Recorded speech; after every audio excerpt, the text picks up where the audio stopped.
And good morning. It is a Would You Rather Wednesday edition of Glenn Clark Radio. I'm Glenn. He's Griffin.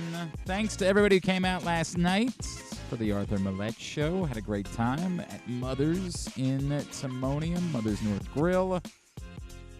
Justice Hill was awesome. Just had a lot of fun. There were even some Griffin fans that came out last night. Were there? Yeah, I know our buddy Keith came over and was talking about him. He's a Griffin Keith, fan, and there was somebody else who was like, "Is that Griffin?" I can't remember who it was. Yeah, all right, you're making it up. No, I swear to God, that happened. That happened. The G Hive. Besides Arthur. Well, yeah, Arthur is. That's actually the only reason he comes out. I swear to God. Told him you weren't going to be there for the next one. He was like, "I don't know if we can do it. Don't know if we're going to be able to." All right, well, I don't want that. Thanks a lot, jerk. Thanks for nothing.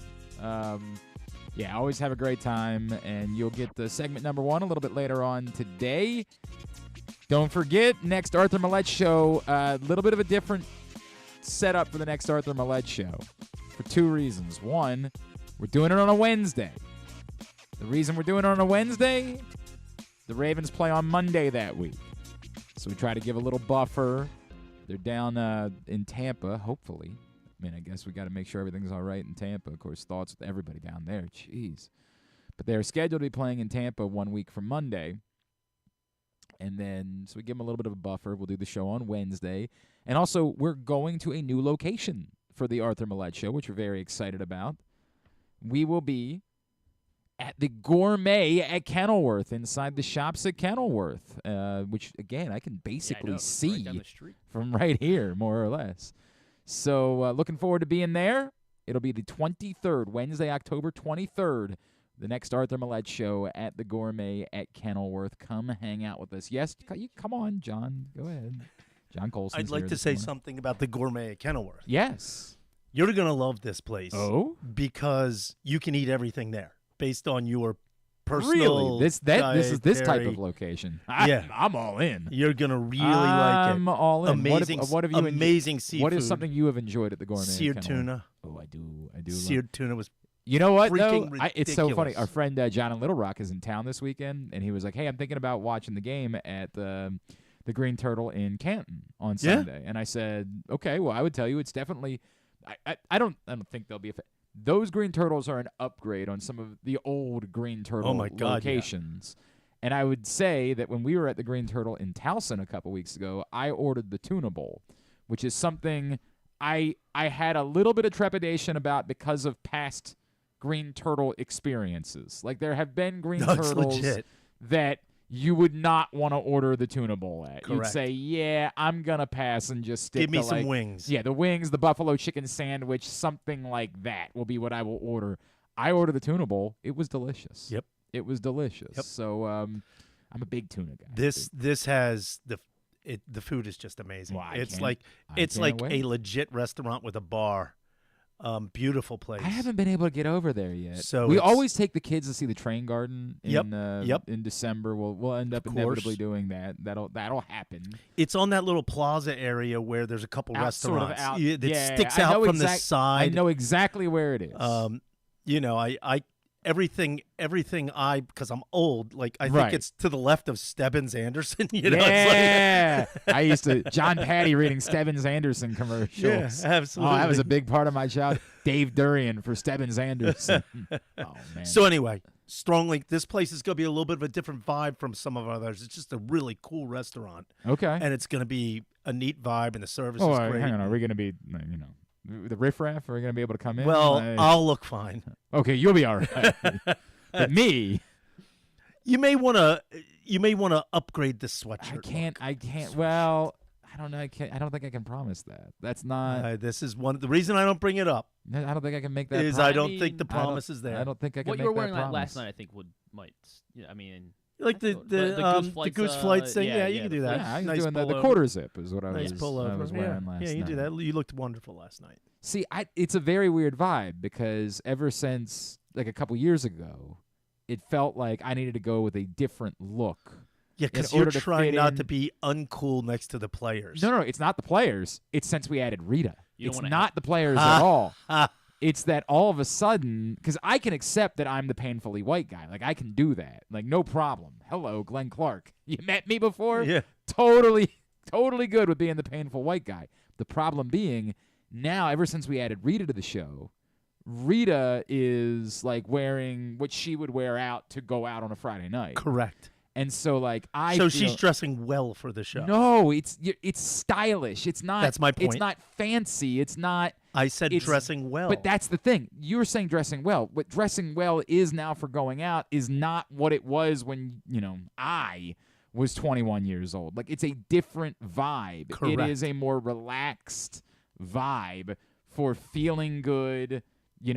It's a different thing. So I've got to meet that because it's 3 of them and one of me. If I'm the nerd that shows up in the polo shirt and khakis, I didn't imply that. I'd sticking out like a sore thumb. I'd actually prefer you didn't do that. I think you looked perfect last night. I think I fit the vibe if I do it this way. You looked good last night. It was fun. And that's the way it's going to continue to go. Okay. Look at me. What? Wow. I look Yeah, good. I'm Right? I'm Thank constantly. you for the. We- Now I'm blushing. I'm constantly evaluating your. Oh look. yeah. Yes. It's- Well, I Yeah, mean, right. there's a plate glass Like window that here, stares at I'm you. so sorry. You guys have gotten the worst of it. This is what happens when we get to the fall. I can't do it anymore. I can't do this much laundry. So I'm going to wear whatever it is that I'm wearing to the gym. I can't do the thing. I thought your wife didn't have a job. No, she's got a part-time Oh, job, and she okay. raises Doesn't she do all kids. the laundry? No. What the heck's going on? No. Although she did. I have You to had thank things her. in order around that household. I'm leaving Glenn. tomorrow for Indianapolis, and she offered to do my laundry this week. For You the gotta first get time. things in for the order first around time. that Oh, would household. you settle? Wait. Don't you know how nuclear household works? What the hell is going on over here? I might be trying to stir the Why- pot a why little. don't you say to the moon next? I'm Why trying don't to- you? Why I'm don't you do a I'm little- trying to stir the pot a little. the moon, Alice. For the record, I do all my own laundry Yeah, as well. I've done all. I swear to because I'm single. when we were dating, when we were dating, at one point she started doing my laundry, and I don't even know why she started. She just did it, and then one day she was like, "I don't like doing your laundry." I said, "I never asked you to."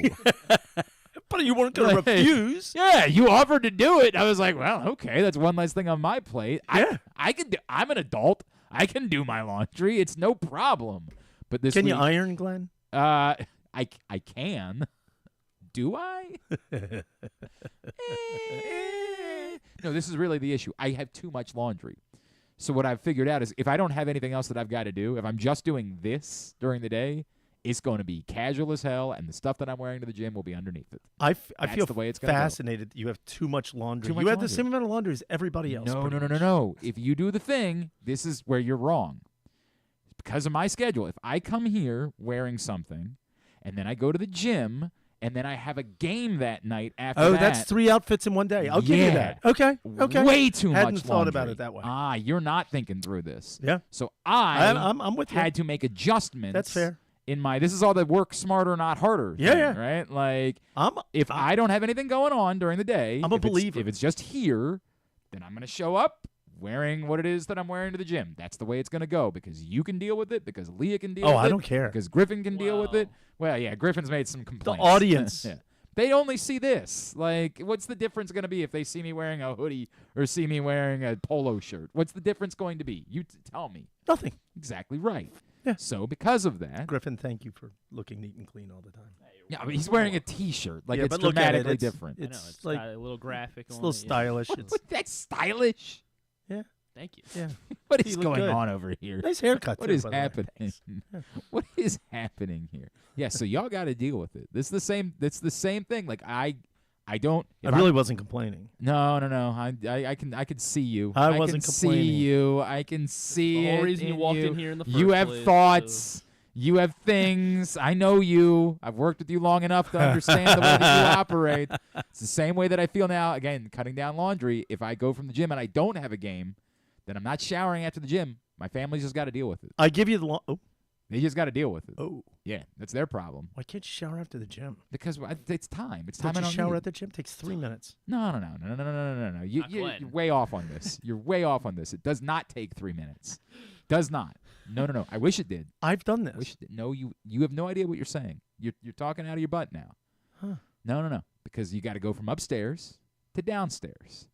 Downstairs, get out of your clothes. Get in the shower. Put the clothes back on. Get back upstairs. It is at least a 15-minute process. Okay. At least. And that is 15 minutes that I could be spending doing this is working smarter. Oh, I not forgot harder. you don't change after the gym. I can You just go home. I can just go home. Wow. That's their problem, not my problem. Well, that's not really how that works. But anyway, go ahead. If I was a single man, I would probably do things differently. But I'm not. Shower and dress if you were single. But if I needed to impress because a you're young around your lady, family. Yeah, correct. Because they can deal with it. It's not my problem. It's their problem. They're stuck with me. They have no out at this point. Well, the kids don't. No, they're there. No. If that was a concern, assure you, if that was a concern, you'd be showering. If that was a concern, you'd be showering. I know. I'd be showering in a heartbeat.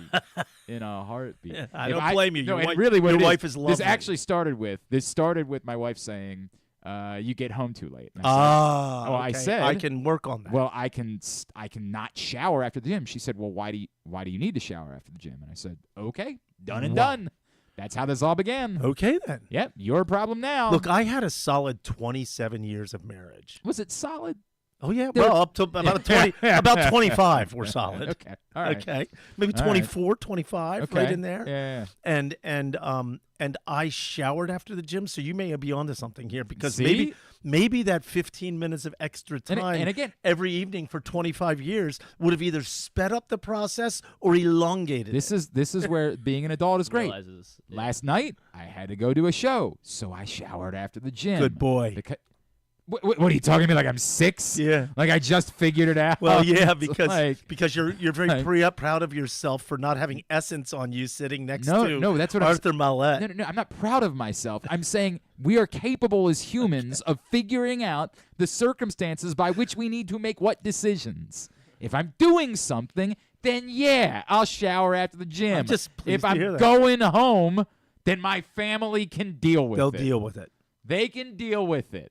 She's going to be in sweatpants anyway. So Do you shower before you get into bed at night or when you get up in the morning? No, out of curiosity. I'm a night shower. Oh, okay. I'm a night shower. Well, that's really where my head was going. Yeah, that I was picturing sleep you in my filth and the yeah. whole thing. Yeah, no, night shower. Okay, good. Yeah, that's my. I didn't even think that was a possibility. To be a night shower? No. I mean that you would not shower before. Oh no, I wouldn't go to bed. Yeah. There are like there have been. I actually had figured that out already. Yeah. Would you like to know how I'd figured that out? How did you figure that out? The cowlick you always have on the back of your head. I couldn't do it. No. Nothing would change that. In fact, how you know? This morning I showered. Oh, it's not really there. Because I showered at the gym, I didn't shower at night.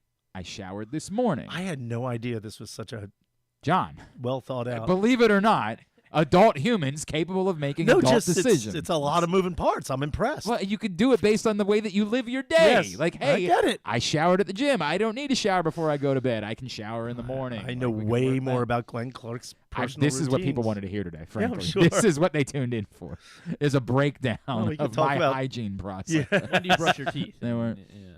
You know what? Here's something that I have said before. So I don't really eat during the day, which is a problem because I would always try to keep a toothbrush to brush after I ate during the day, but I don't eat during the day anymore. So that's an issue, and I've realized it was an issue recently because I'm only brushing twice a day now, and that's a problem. I need to figure out a way around that. What? So do you not eat until evening? I do not eat until evening. So are you fasting? Are you? No, it's not. I mean, like fasting? people call it that, right? But like, you're not eating, so. Yeah, but it's not like a religious thing. So nothing for mean? breakfast at all? I have a banana. That's not true. Yeah. I do have a banana every morning. I have a banana. Just curious. When I wake up, and then I don't eat again until no judgment zone. Yeah, I don't eat again until dinner. That's the plan. The problem with me saying that's like an intermediate fasting is that inevitably at like 11 o'clock before I go to bed, I am hungry and I eat again. Like that's having a problem with that. Which every nutritionist in the world says like is the last thing you're supposed to do. Hey, I'll have a big meal then sleep. Yeah, correct. Like, that's how bears make it through the winter. Well, I don't have a big. Hang on a second. I don't have a big meal at all. Let's not pretend like a steak and sitting potatoes. Right. Sitting down and having Thanksgiving at 11 o'clock. Yeah, I can't. My wife walks in. She's like, "Are you whipping up cranberry relish?" I'm like, "I am." Which a compliment for you. Last night's show was really good. Arthur Maulet, if you guys watch it on YouTube, it's good. Love Arthur. Yeah, love Arthur. It's a really... I was a little disappointed that he didn't have more white guy songs that he liked. It was a little bit. That was the only disappointment that I had from last night's show is I wanted that topic to hit, right? Like, I'll bet if you picked out 10 songs and played and them, played them, yeah, he'd be like, "Oh yeah," yeah, but he in was on kind that of put one. on the spot. It's Yeah. like, and Well, here's you say that. and here's That's- Journey. That's where it's You not know? true. I send him all the prep ahead of time. You know what I mean now. I thought that maybe we would do a little work on, and that got nowhere, and I was disappointed with that. That was the only, because I enjoyed that conversation on Kev on Stage's podcast, which was what white guy songs do black people like, and I was like, oh, that's a good topic. I want to get into that topic. That'll be Boston great. Journey. I don't know. I didn't know what they would be into, and the answer for the most part was nothing. Like, they like Where the Streets Have No Name because they play it at the stadium. There you go. They like that. They like the Don't Stop Believing. Like that was about the list of what I could get out of them. And so, I tried. They're not all. They're not all hits. Springsteen never shows up on that list. No, You ever been to a Springsteen show? It's nothing but us. So nothing but us. Okay, man. All right, Have a good show. Thank you for stopping by and talking about hygiene with us on a Wednesday morning. Somehow that was all one long ad for the Arthur Maulet Show. I don't know how you want to miss First it. 17 minutes of the program. Somehow, some way. Yeah, we'll see you at the Gourmet at Kenilworth 2 weeks from tonight on the 23rd for the next Arthur Maulet Show. PressBoxOnline.com/Maulet. Just a minute, we are going to talk to our friend, the OG Doc Walker down in D.C., getting ready for Ravens Commanders coming up on Sunday. A little bit later on this morning, Conor Orr from SI talks some Ravens with him, and we will indeed get you segment number 1 of the Arthur Maulet Show with Justice Hill. That's all on the way today on GCR. Just a couple of things real quick before we do talk to Doc Walker. Number 1, I did get home in time to watch the baseball last night. Now, it's a little bit disappointing that from where we were at 6-5, in what was that, the third inning? Fourth, top of the fourth? Third? Was it the Third? It might have been the third. Yeah. Was it? I can't even remember now. There was so much that happened. I guess you're right. The 6 were in the bottom of the second, and then the grand slam was in the top of the third. I think that maths. From that moment, the last run scored was in the top of the third. Yeah, from that moment, we're all like, dude, this could be an all-timer. Like, this could be one of the greatest baseball games we ever witnessed. And then from that point on, there were 0 runs scored. And if you're a pitching fan, then it was the greatest. Yeah, I mean, right, I guess. I guess that's true. But, like, so there was a little bit of a bummer from that, but, like, those first 3 innings, wild, dude. And then there's this, I wouldn't even call it a controversy because it's more just like people who don't know the rule about the Manny Machado thing, as Manny Machado's on first base, and who hit the ground ball? I don't remember who hit the ground ball. Whatever. Was it Merrill? Was it Merrill? It might have been Merrill. Whatever it is. Yeah, it was Merrill. Merrill, okay. Merrill hits a ground ball to first base, and Freddie Freeman gets up to throw to second, try to start a double play, or at least get the lead runner, and Manny Machado smartly runs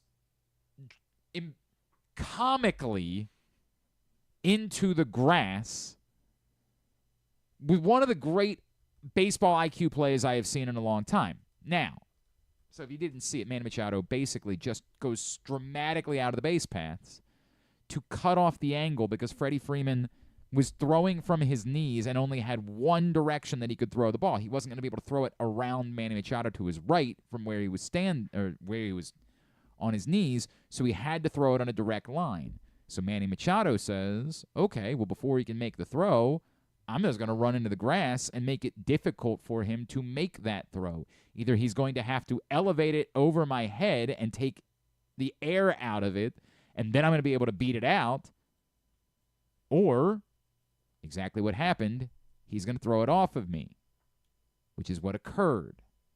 Before the ball is thrown, the runner can essentially go wherever he wants, which is an absurdity. And that's what I said last night on Twitter. I got a lot of thoughts about this. The thoughts are that this is an embarrassing rule for baseball, and it always has been. This comical thing with the base paths, where guys basically can just run wherever they want, is nonsense. It is against the spirit of the concept of the sport. But that's what the rule is. And because it's the rule, it was an incredibly high IQ play from Manny Machado. By the way, how Fox doesn't have a former umpire or, again, a rules analyst to explain that in that moment is beyond me. Allowing for there to be confusion about it is crazy.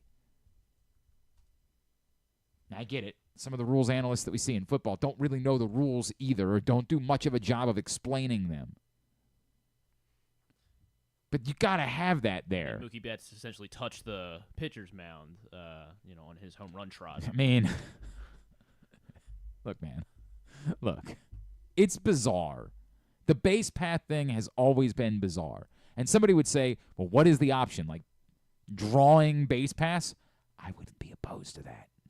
Like, I wouldn't be opposed if we created something like that in order to prevent this. But they don't. And the rule is the rule. And Manny Machado, in that moment, recognized every level of that rule. It is such an incredibly high IQ baseball play.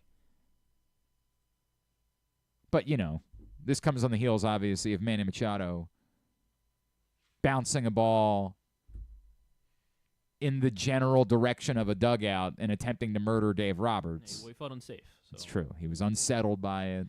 He was disrespected.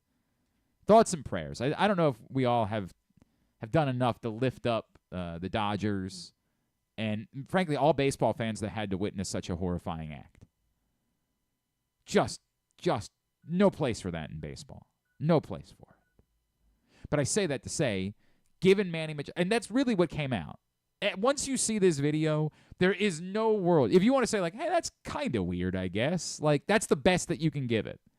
But Dave Roberts either was debasing himself or was trying to continue playing head games with Manny Machado. Either he's, like, trying to play 40 chess and say, hey, I know there was nothing to it, but let me see if I can't get in Machado's head a little bit and suggest that he did something wrong. Or he's just an embarrassing human. There's no, if you have seen the video, there is no way you can think anything other than the dude threw the ball over to the dugout. Maybe you can say with like a slight amount more effort than the average throw for a ball that's gone out of play, like the slightest, maybe. And it was in no danger, no concern, none of those things. He bounced it off the netting, got the ball out of play, go on. There's just nothing there. The problem is people don't like Manny Machado because of anything they've done and anything that they've seen him do in the past. And because you don't like him, now everything he does do, you view through the prism of this, Manny being Manny. You look at it as Manny Machado's a hothead. And it's the same thing last night. If you don't like Manny Machado, then you're convinced that somehow what he did was cheating. It is, of course, the exact opposite of that. It's extraordinarily smart. It is genuinely next level. It is exactly what you should do in that moment. And ultimately, the difference in the Padres winning the game. That's at least one out. Maybe two. It's going to be hard to turn a double play there, but maybe.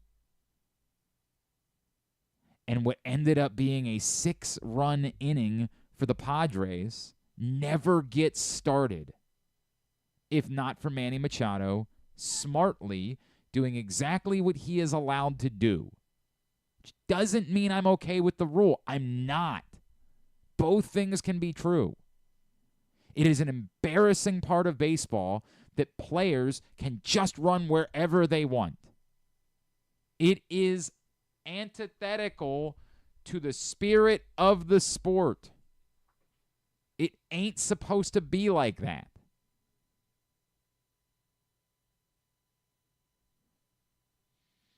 It's funny because anytime, Manny Machado is such a polarizing figure, particularly in this city, because there were a lot of people that fall into this category of just kind of old, stick in the mud, I want my baseball players to look a certain way, to do things a certain way, the whole deal.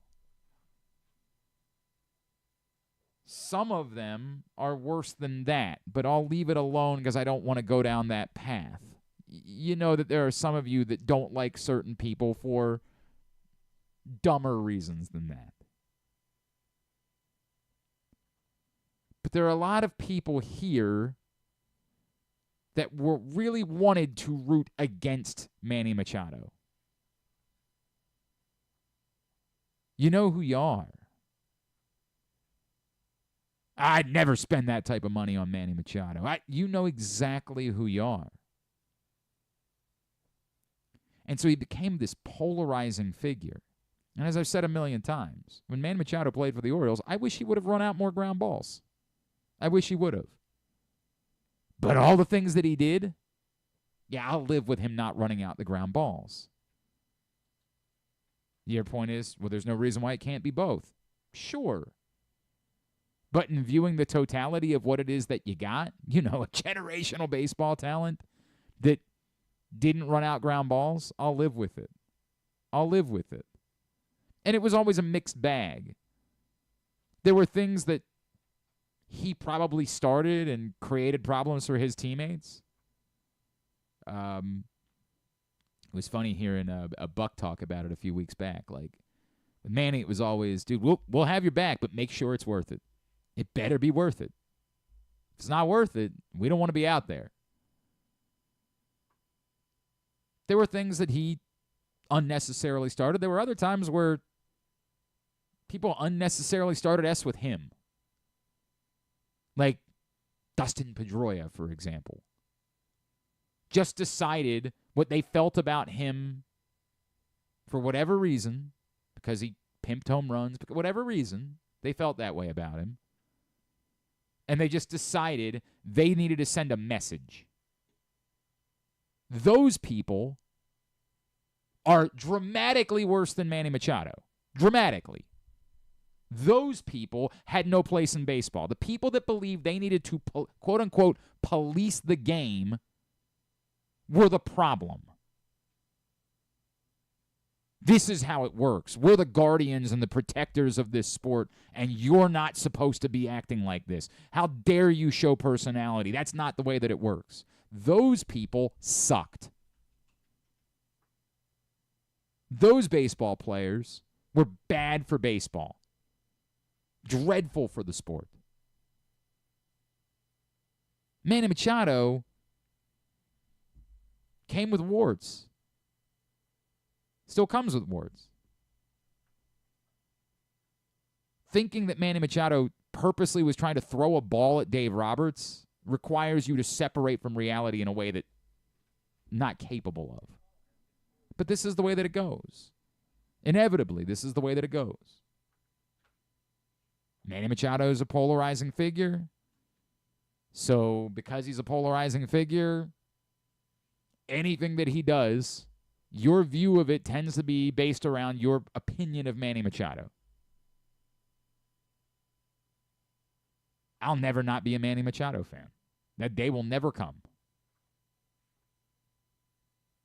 I'll never wake up one morning and be like, hate that guy. I mean, if he goes to the Yankees, I guess I'd be required to.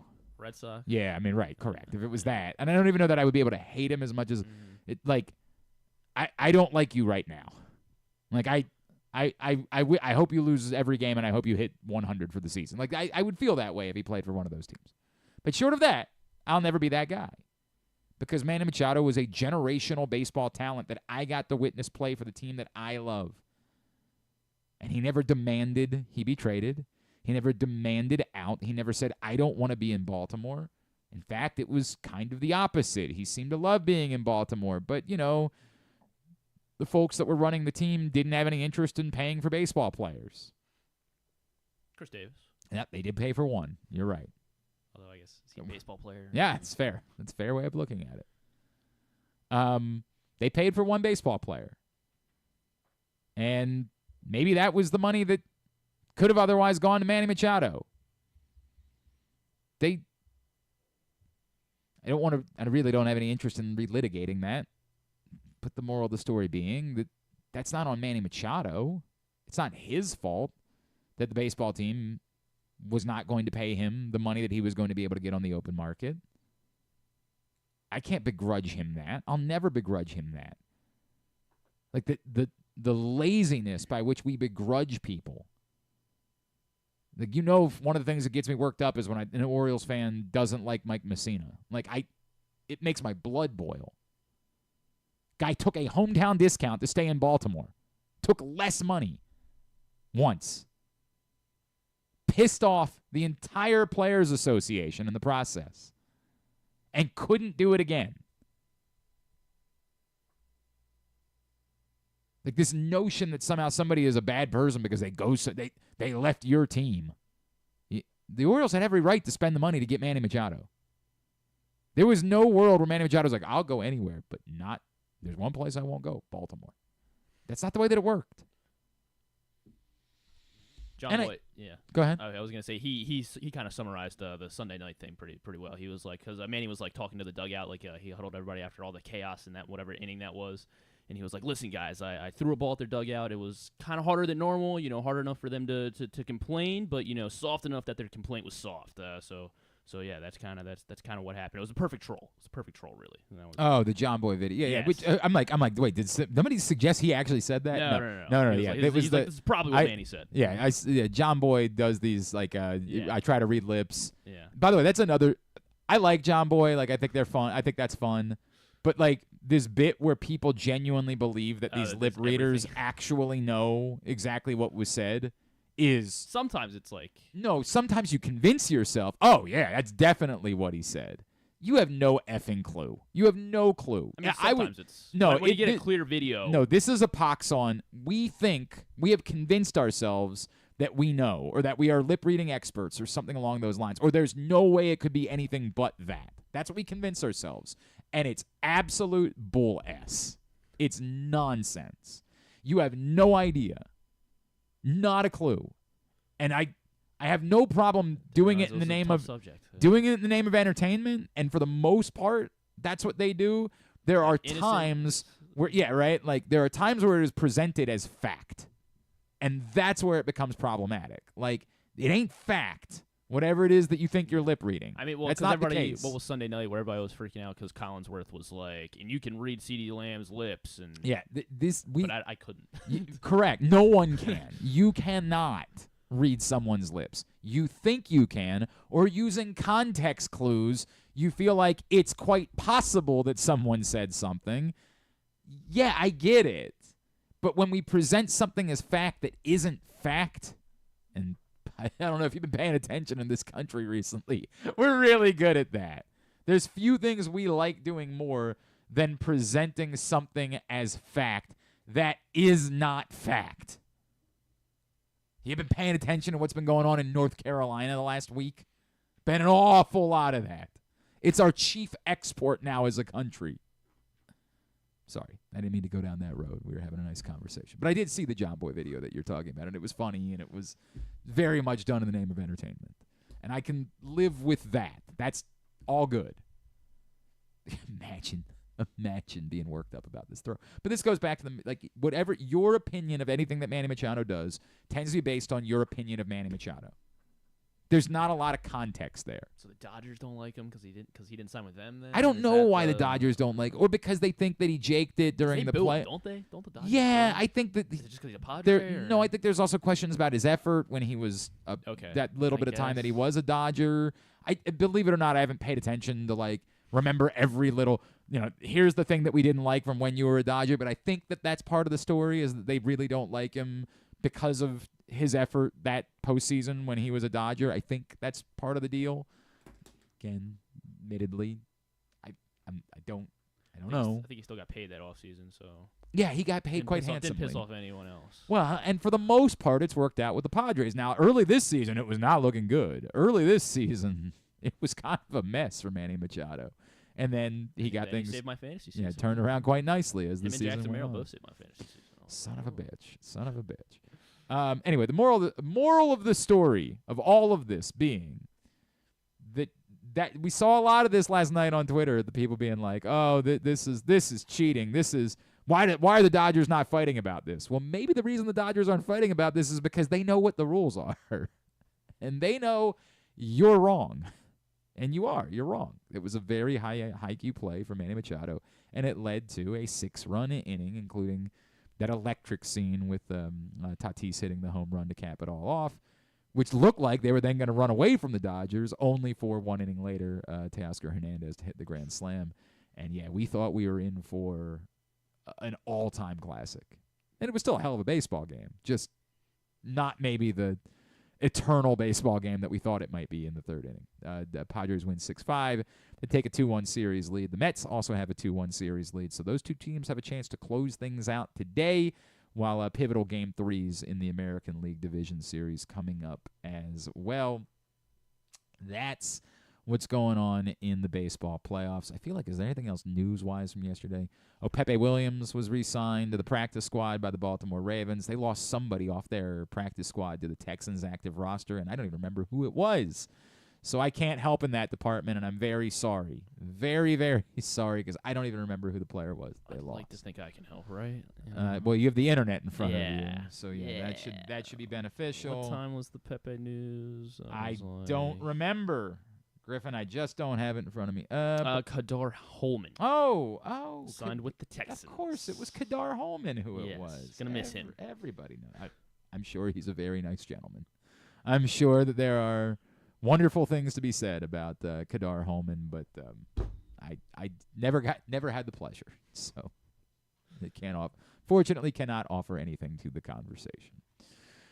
All right, today's show is also brought to you by your local Toyota dealer and buyatoyota.com, who are proud sponsors of County Sports Zone. CountySports.zone is the website for you to find out all of the latest in terms of high school news, schedules, scores, rankings, all of those types of things. They got you covered. CountySports.zone is the website. It's proudly sponsored, again, by your local Toyota dealer and buyatoyota.com. All right, we will hope to catch up with Doc Walker at some point. Don't know what's going on with the OG. I think our friend Pete Medhurst might check in with us instead. So we got a lot of moving plates this morning, and I still haven't been able to finish posting Would You Rather Wednesday, which is that one is in part on me, but also it's complicated. I'll take some responsibility for it, though. I'll take 61.6% responsibility for it. It's exactly the number, and not a percentage more. All right, so we got a lot going on. So where's the rest allocated? It's Glenn Clark Radio. The ultimate fan experience awaits you at Sports and Social Maryland. See how we're raising the sports bar with our massive 100-foot media wall featuring 40 HD TVs and a 47-foot big screen. Bet on your favorite teams and this year's biggest events at the FanDuel Sportsbook while enjoying your favorite beers and cocktails, plus our delicious takes on bar food classics. Visit Sports and Social at Live Casino and Hotel Maryland at Arundel Mills. Must be 21. Gambling problem? Call 1-800-GAMBLER. Driving in Maryland? Did you know an Easy Pass from DriveEasyMD.com can save you time and money? Of course you did, because you are a thrifty driver. An antenna reads your Easy Pass transponder and automatically deducts the toll from your Easy Pass account. Learn more at DriveEasyMD.com.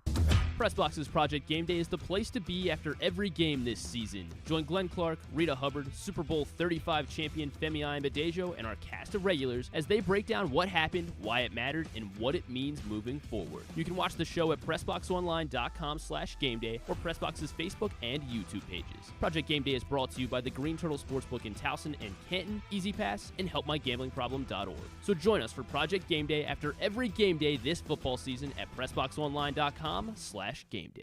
Treat yourself and taste the Baltimore tradition that is the legendary Costas Inn. Hey, it's Stan the Fan Charles. For over 50 years, the Costas Inn has been a Baltimore original, dishing out their legendary fat, delicious, award-winning crab cakes and steamed crabs. It's crab season, so sit back and crack some crabs while watching the Birds pursue another divisional title on Costas' 15 TVs. On Monday night, the Costas Inn offers their half-pound jumbo lump crab cake with 2 sides for under $30. So head on down to the Costas Inn today at 4100 North Point Boulevard or visit them at CostasInn.com. The votes were all counted, and the results are official. Royal Farms was named #1 for food in the USA Today 10 Best poll, receiving more votes than any other convenience store chain in America.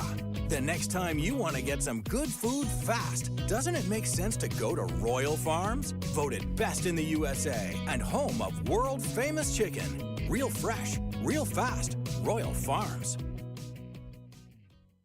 Gambling can be a fun and entertaining experience, but there are risks involved. If you're planning on betting on the game at the casino or on your phone or computer, know your limit, stay within it. Set a budget and a time to stop. Remember, gambling isn't a financial solution, and it doesn't mix well with alcohol or drugs. Know the risks and have a plan before you begin gambling. For free and confidential services, call 1-800-GAMBLER 24/7 or go to helpmygamblingproblem.org. Brace yourselves for an unparalleled in-person betting experience at the Green Turtle Bet Park Sportsbook and Bars in Canton and Towson. Experience the thrill of live betting with Baltimore's only state-of-the-art Vegas viewing TV experience. Choose between our on-site tellers or the convenience of our self-bet kiosks to place your bets. Gather your betting buddies and head over to the Green Turtle Bet Park Sportsbooks today. Green Turtle Bet Park Sportsbooks in Towson and Canton. The ultimate destination for game day excitement, great food, and live in-person betting. Must be 21. Please play responsibly. Gambling problem? Go to mdgamblinghelp.org. Coming back in here with Glenn and the other guy, Garrett, whatever his name is. You know who they are. All right, back in here on GCR as we continue along on a Would You Rather Wednesday edition of the program. Today's show is also brought to you by the Stan the Fan Variety Hour. Stan the Fan, Ross Grimsley, Shane Turner got together earlier this week, if you missed it. Find it at facebook.com/PressBoxSports. Click on the videos tab. Go to youtube.com/PressBoxOnline or PressBoxOnline.com/video. You can check that show out there. And then also this week, going to do a Maryland 5-star preview show as well that you will be seeing with Stan. So all of that every Monday through the playoffs, into the offseason, moving forward. Stan, Ross, and usually Luke. This week it was Shane. But usually Luke talking baseball every Monday, facebook.com/PressBoxSports. All right. I'm sorry. I was about to post Would You Rather Wednesday, and then Griffin screwed it all up by telling me that with Nico Collins to IR. It's just fine. It's I probably overreacted because I don't even own Nico Collins. It was more, I think you heard me yesterday, I could have picked up Tank Dell.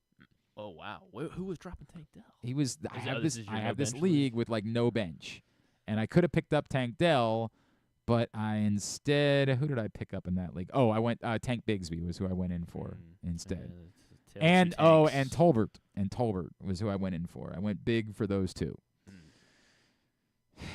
So I was hoping that he was still available, and it was sadly not the case. Not, that's why I was scrambling. I have Tank Dell in one league, so I feel. Oh yeah, you're feeling good about that? Yeah. Yeah, look at you. Okay, look at you. Who got Tank Dell? Oh, this was a post. This is somebody bid $35 for Kirk Cousins. $35 for Kirk Cousins. I mean, if he throws the ball 60 times a game again, maybe I just realized I put in $21 for Tank Bigsby. I'm not really sure what I was doing there. That could work. That's an awful lot. You know. That is an awful lot. Wow. Anyway, was Puka Nacua on the waiver wire and I never noticed it? This is the problem. It happens this way in every league. You rank your waiver wire by projected points for that week. And so somebody who's hurt, you don't even notice. You got to make sure you constantly are updating transactions and so you can see who the heck dropped Puka Nacua.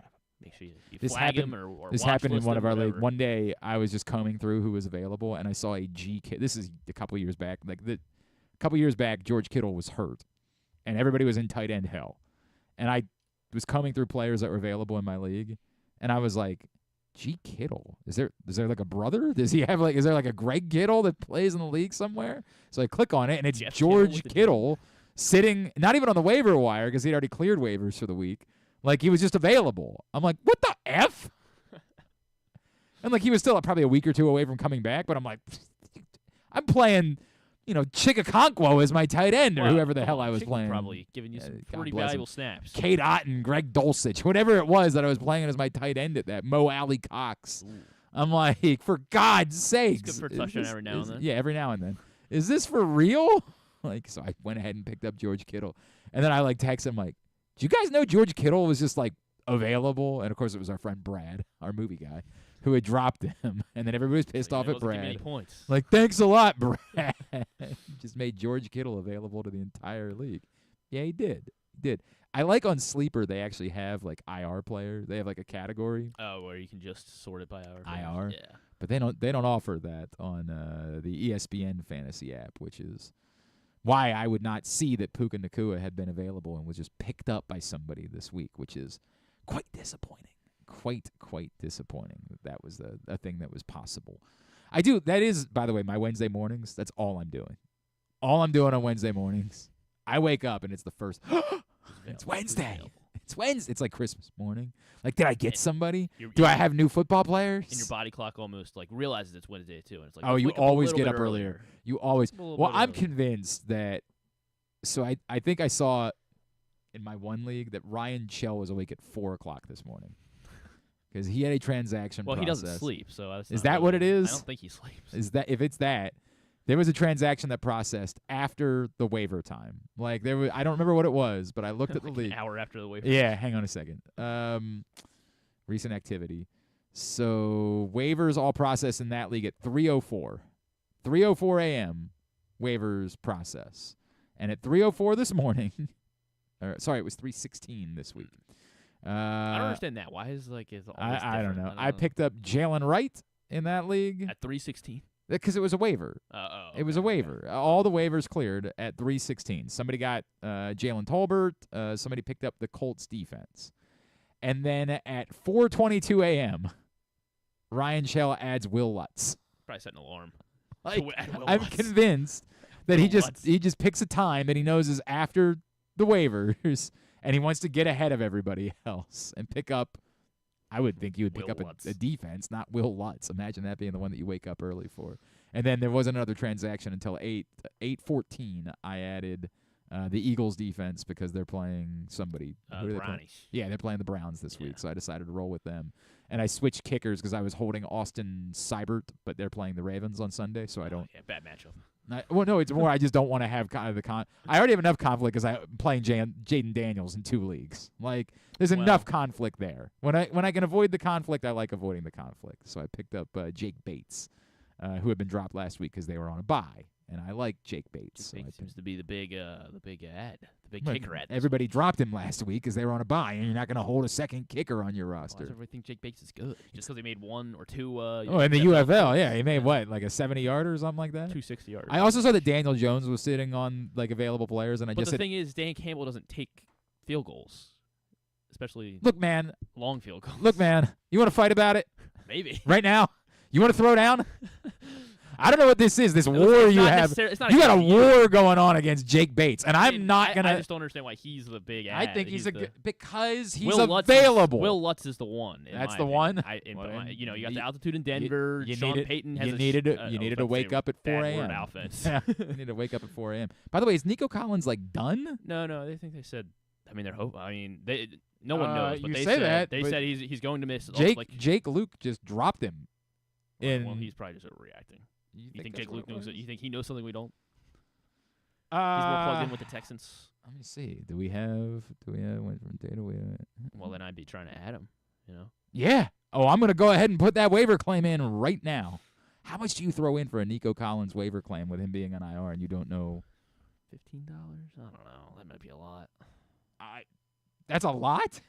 I would throw in more than that. You're not going to get Nico Collins off of waivers for $15. What's your wide receiver situation? I mean, yeah, I guess if you get Nico Collins, hang on a second. Let's take a look at my team. Gee, I can't believe you just dropped Nico Collins. I can't wait for the message that goes out to the league. Dude, I didn't mean to do that. I can't wait till that comes up. Too bad then. Yeah, bro. Not you're my first in problem. waivers.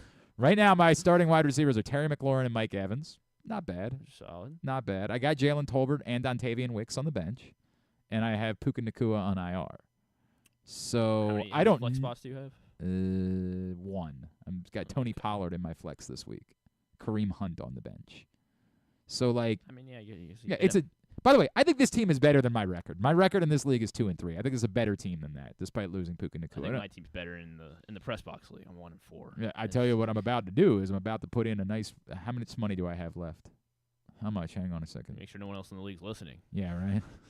I got $50 remaining. This is a $100 budget? Yeah. I mean, it's Nico Collins, though, that's available. Yeah.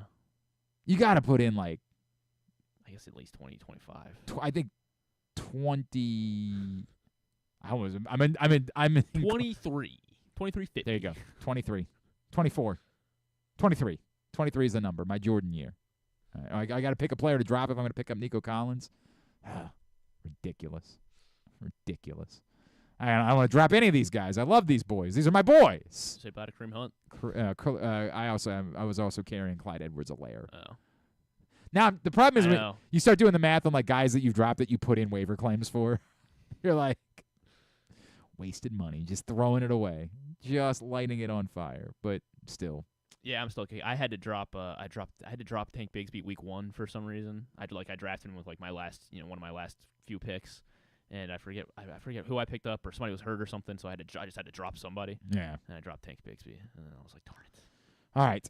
I was just reminded. By the way, we are going to talk to Pete Medhurst coming up in a couple of minutes. I was just reminded that today is the 28th anniversary of the Jeffrey Mayer game. Which Who was the sweetheart who reminded you of that? It was Paul and Ovi Lando that sent me that reminder. Thanks, jerk. For those that don't remember, I have told this story a couple of times. I don't remember how many years ago. I want to say 10 years ago when I first started here at Pressbox. It must have been 2016. It must have been the 20-year anniversary. Our then editor, Caitlin Wilson, and I were talking, and I remembered... we were just talking about story ideas. This is when we were still putting the magazine out every month, not every other month. And I said, we're coming up on the 20th anniversary of Jeffrey Mayer. Maybe I'll try to track down Tony Tarasco, maybe I can track down Jeffrey Mayer. And she was like, really? I'm like, I don't know, maybe. I'm like, pretty bullish about my ability to find people. She said, all right, if you want to take a shot at it. I said, okay, I will. So sure enough, I find an email address for Jeffrey Mayer, who, on the list of people that I do not care for. Maybe he's a nice, kind man who gives to charity. I don't know. But he ruined my 7th grade year. That name is evil in this city. If you're of a certain age, it is very high. I know who. Were you even alive? No, I wasn't. But I know, how effing Jeffrey Mayer. Stupid he is. Jeffrey Mayer. So I do. I send an email to Jeff Mayer. I just say, look, man, I had this idea. Don't know what you think about it. I would like to talk to you about interactions that you've had with Orioles fans over the years, like being somewhere, going to a car rental counter and trying to pick up your car rental and finding out that the person that you're renting a car from is an Orioles fan. I wondered if you'd be up for that conversation. And so Jeff Mayer, gets back to me, and he's just like, I don't know, man. I don't do a lot of media. I've kind of tried to avoid all of that. Reach out to me again as we get closer. Because I think I reached out to him the summer. It's reach out to me again as we get closer to the date, and I'll think about it, but, probably not. And I said, all right, well, I'll reach out. Reach out. It's a good story. It's something that I was willing to do. So I want to say somewhere in September, I shot him another message. Just said, hey, man, don't know if you thought about it anymore, but would you be up for doing the story? And I don't hear back from him. And I was like, that's a bummer. You know what I mean? Whatever. I tried. I didn't really want to do it. This is where conflict comes between professional and personal. Professional, it's a great story. Personal, I hate this guy. I have no interest. So, Wednesday, October 5th, 2016, at 9:20 a.m., I look down and I see I have an unprompted email from Jeff Mayer. He goes by Jeff, not by Jeffrey at this point. I look down and I see I have an unprompted email. Wednesday, October 5th, was the morning after the famed Ubaldo Jimenez Orioles Blue Jays wildcard game. I woke up that morning, still livid from the night before, to an unprompted email from Jeffrey Mayer that said, Glenn, tough game last night. What a impressive season, and definitely should be proud of the club's consistency over the past 5 years. And when I tell you I seethed. I wanted to I remember being in the old studio. Just sitting on this. This guy, and maybe in his heart of hearts he thinks he's like doing something pleasant. Right. Yo, it ain't remotely pleasant because first of all, you're not saying, hey, I've reconsidered, I'll do that interview so and do your story. No. All he did was just twist the knife. Twist it a little bit. Jeffrey effing Mayer. Did you respond to him or No. Did I respond to him? Yeah. No. There was no response. God. And I haven't revisited the story idea in years. Like that was God, what a Yeah. That was what happened. Again, I bet in his mind it was like, No, I don't think so. I think he did what he did. I was just talking to an Orioles fan or somebody who I assume is an Orioles fan because they're in Baltimore. He's a like scumbag. If there was any doubt that, how old was he when this happened? Like he was when in '96? Yeah. Or in '96 he was 12, so right? He was the same age as you. Yeah, basically, okay. more or less, yeah. We were about the same age. Yeah, I think he's Tough always been a game villain. last night. Impressive season, and definitely should be proud of the club's consistency over the past 5 years. Go F! God! So did you share that like that day? Not that day. I sat on that for a couple years actually. Somebody brought up. I think so. They did like maybe he did a podcast a couple years later, like a Yankees podcast. Oh, I don't do media. And I saw that he was like what trending. Yankees podcast was. I mean, I guess why not? This is, by the way, this is what Griffin. I love Griffin, so everybody knows. When a guest doesn't post, Griffin's like, I've got to do more. I've got to. If the guest's all scheduled, Griffin would just sit there. He'd just be like, I'm cool. I ain't got to do anything. The guest showed up today. We're good. Nothing to worry about. But a guest didn't post today, so he's like, oh, bro, I got to work overtime. I gotta drag it out of him.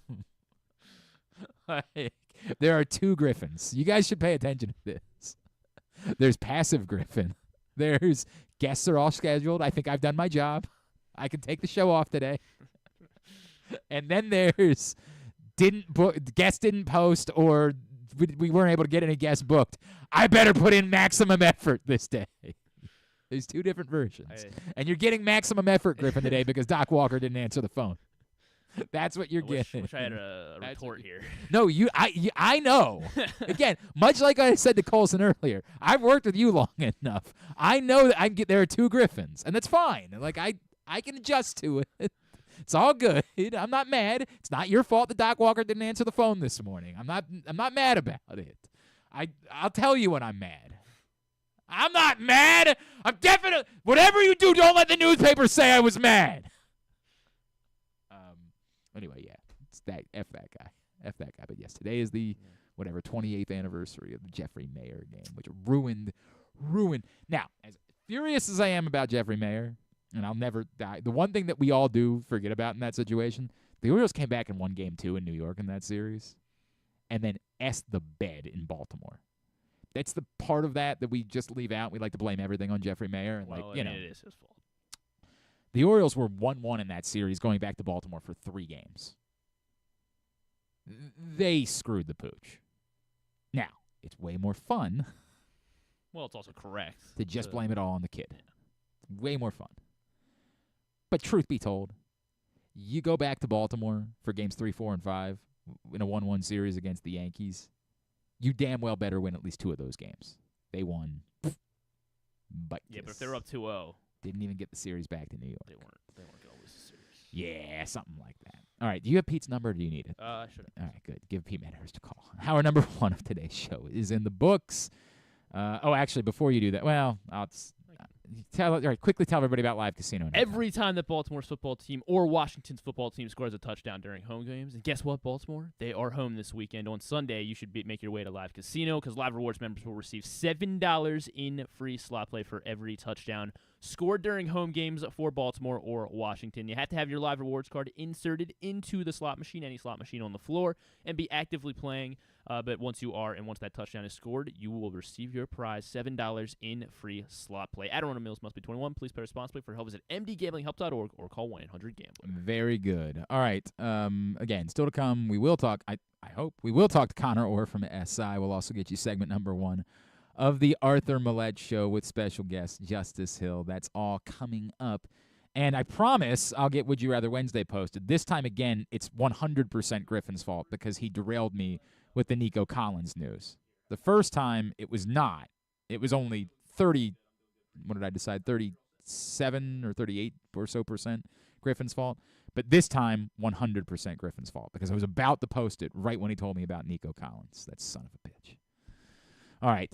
It's trying to derail the show every possible way I can. Always good to catch up with our buddy Pete Medhurst. You know him as the play-by-play voice of Navy. Also, you hear him on WBAL locally and down in D.C. from time to time as well. It's Ravens Commanders Week. We'll talk a little bit about that, a lot about Navy, and just whatever we want to with our friend Pete Medhurst. What's going on, Pedro? How are you, buddy? Doing good, sir. Got to tell you, 100% agreement with you on the Coca-Cola Oreos. I was incredibly disappointed. They stink. And I told my wife, yeah, probably not again. Nope. So. Nope. And by the way, there are people that just complain about like other flavor Oreos. Not the case whatsoever. The churro Oreos are delicious. The blueberry pie Oreos, I have said before, they might as well stop making regular Oreos and just make the blueberry pie Oreos. They're that good. Like the people that just complain about other flavored Oreos, you're wrong about this. There are some that are a 10.5, and then there are some that they are just doing because they know that suckers like me and you will go out and buy them immediately, and they offer nothing exactly to society. Right. Nothing. That's right. Peanut butter cup or whatever it is. Yeah. Sign me up. Yep. You know. All in. You could get rid of the double stuff and just make that. I'm cool. You know. Yeah.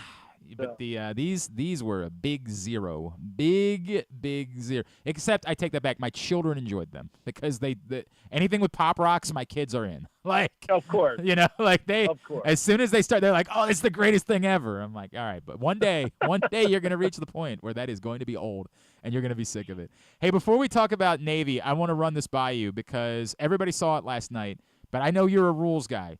The Manny Machado thing was such an incredibly high IQ play last night. Just incredibly smart in that moment to cut off the throwing lane, knowing that before the throw is made, you have the right to basically go wherever you want. Here's my issue, right? Because I will praise Manny Machado all day, all night. Led to a 6-run rally, the difference in the game, everything about that, brilliant on Manny Machado's part. But I hate the rule, Pete. I hate it. I hate how comical we've gotten with the base paths because we've just never thought maybe we should clear this up because when the rules of baseball were written, this was not the thought wasn't that we were going to have guys running 3 feet in the grass. Like, that's not the way it's supposed to be. I hate that part of it. Yeah, I mean, just like if you remember a few weeks ago when, you know, fat, oblong, I've never been as good as my father, Hunter Wendelstadt, you know, called the guy safe, you know, against the Dodgers, and Dave Roberts just wanted to come out and get an answer, and Hunter's like, "Don't come out and talk to me. Don't come out and talk to me." Yeah. You know, look, where we have gotten, and I've said this in multiple sports now, Glenn, and I think because of, you know, how much we have over legislated the rule book, how much detail we've put into the rule book. You know, we have umpires that umpire almost in a state of paralysis. But, you know, good on Manny for knowing, you know, I mean, for lack of a better term, you know, knowing the rule. And I think there are a lot of players in all sports, Glenn, that don't play the game with a great knowledge of the rule book. Sure. And I mean, hell, we've got guys that think, you know, we're going to play overtime 60 times until we get a winner in football. No, that's not the case. Into 10 minutes, baby, we're taking a tie home. That's what we're doing.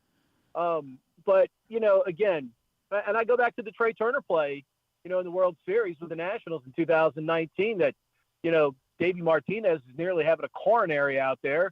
and it's a terrible call by the umpire. And but we hate the rule.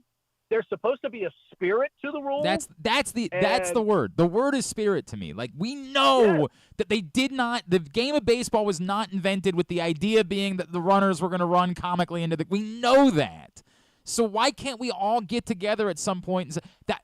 Pete, I appreciated that about the neighborhood play a couple years ago, right? Like, we had just accepted the neighborhood play as part of baseball, and I was never okay with that. Like, the idea is it's supposed to be hard to get 2 outs. You're getting 2 outs. It's not supposed to be made easier in the process. You let a runner on first base. But you know what, though, Glenn, nobody ever complained about it.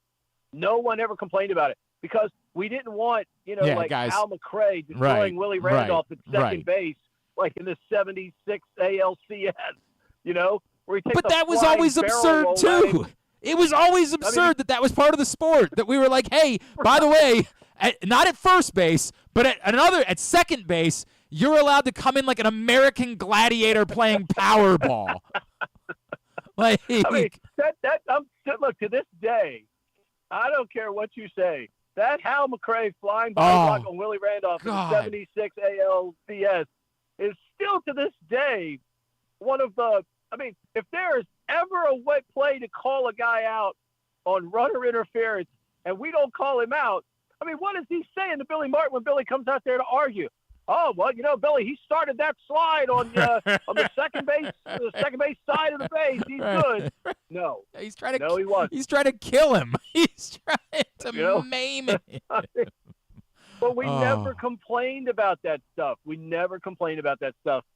Back in the day, because look, we would much rather a guy keep his knees and keep on playing, than to get barrel rolled or to get spiked. I mean, look, again, spirit of the rule, and obvious, interference and things of that nature. Those are two different things. Yep. And we've gotten to the point now where I almost think it's gotten comical at the big league level, where umpires almost like enjoy being part of the controversy now. I mean, it's kind of a weird deal, because they are. You have a handful of them that are not afraid to interject themselves into a game with a ruling, and man, it's just unfortunately the way it is with a handful of these guys. We've gotten rid of one of them. We got a lot more we got to get rid of now, though, too. So we'll see. I love you coming guns blazing, by the way. I love you coming in and going right after the Nepo baby himself. I love that. All right, Pete, obviously, this thing, what you guys are experiencing this season with Navy, and I know it's don't choke on the sugar, and I understand the whole thing. Did you know, like, coming into the year, did you have a sneaking suspicion, we might be in for something special, or did this even catch you off guard? I knew we were going to be decent. Did I know we were going to look like the juggernaut of 10 years ago? Yeah. I mean, I'd be lying if I told you that, because none of us knew. But I think we all knew Horvath was good. We knew Heidenreich was good. We knew Teska was good. We just didn't know what it was going to look like with what Drew Cronick is doing as an offensive coordinator. I've described this the last few days when people have asked me, he's not, and I'm not making the comparison that he's this person, but the gift Drew Cronick has is the same gift that Paul Johnson had in an ability to call plays, set plays up. Your brilliant offensive coordinators are not only calling the play right now, but they're setting up a play for 3 plays from now. Or for later on in the game. And that's what Drew Cronick, that's the touch, that feel that Drew Cronick has brought to the game for Navy. His ability to call plays, the right play, the right time, but instill the confidence in these guys that 3rd and 8 is no longer a death sentence to a drive. Blake Horvath is throwing the football out there, like he's, like he's a seasoned veteran quarterback. And that's the amazing thing right now, is the quality of what we've been able to do through the air. I mean, Heidenreich has just been ridiculous. The catch he made the other day, dragging the toe, was just absurd. No, it's great. And, to see him play the way he has, but to see these kids play the way they have, because I know how hard they've worked the last few years, man, and they really haven't gotten the results for the work they're putting in. You know how hard the coaches are trying to turn this thing around. And, it's heading in the right direction. But, like you said, as I'm drinking a beverage right now that has about 56 grams of total sugars in it, you can't choke on the sugar. You got to get ready for Biff and his Charlotte 49ers, who are much improved, coming in here on the 19th of October. Pete Medhurst is with us here on GCR. Pete, the other thing, just the effortless way that Blake Horvath throws the ball. And I've joked about it with a couple of guys now. Like, this is, in comparison to most Navy football teams, might as well be like a West Coast offense, right? Like, this might as well be the St. Louis Rams, the Kurt Warner St. Louis Rams, the greatest show on turf, the way this Navy team is slinging the ball. But, like, the effortless way that he is able to generate power, it's almost I want to say it's like Flacco-like. Like, the way that he is able to just use his wrist to throw the football is really amazing to me, that he's a Service Academy quarterback. Look, 2 years ago, we were trying. I mean, look, we knew he could play 2 years ago. He got some snaps. He was doing fine. He dropped the ball a couple times, put the ball on the ground, then eventually busted his thumb, and it short-circuited his season. But the one area at that time they really had to make an improvement on was more consistent in his throwing game. Well, he has put that work in, Hoss, because he's tossing that football around like an all-pro. I mean, this is as wide open a Service Academy offense as we've seen in a while. And I think, and Trent Dilfer, the former Ravens quarterback, said it best 2 weeks ago when we played him. They may not have the 4-3 and 4-4 guys, but they got 4-5 guys. Right. And 4-5 guys are still pretty fast. Yeah. And, when a 4-5 guy runs a great route and gets open, no one's going to care whether he ran 4-3, 4-4, or 4-5. He's an open receiver. Their quarterback is hitting them, and that's why Navy's offense has been as explosive as it's been right now. And, that's the beauty of watching our kids. Our kids are really good athletes. And I think everybody just assumes, they're Service Academy kids. They must be a little slower, a little shorter. They try really hard, but they must not be great athletes. Well, I think our kids, even Bryson Daly, the quarterback for Army, is a tremendous athlete. Right. I think they put that notion to bed when you try to play them at full speed. All of a sudden, you're chasing them.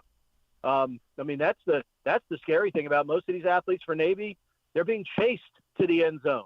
They're not getting caught. They're being chased, Glenn, and that's when your recruiting is doing a fabulous job. But I also believe the transfer portal is helping programs like Army, like Navy, because that second layer high school kid that no longer really gets a lot of love from the Power Five because everybody just wants to go shopping in the transfer portal.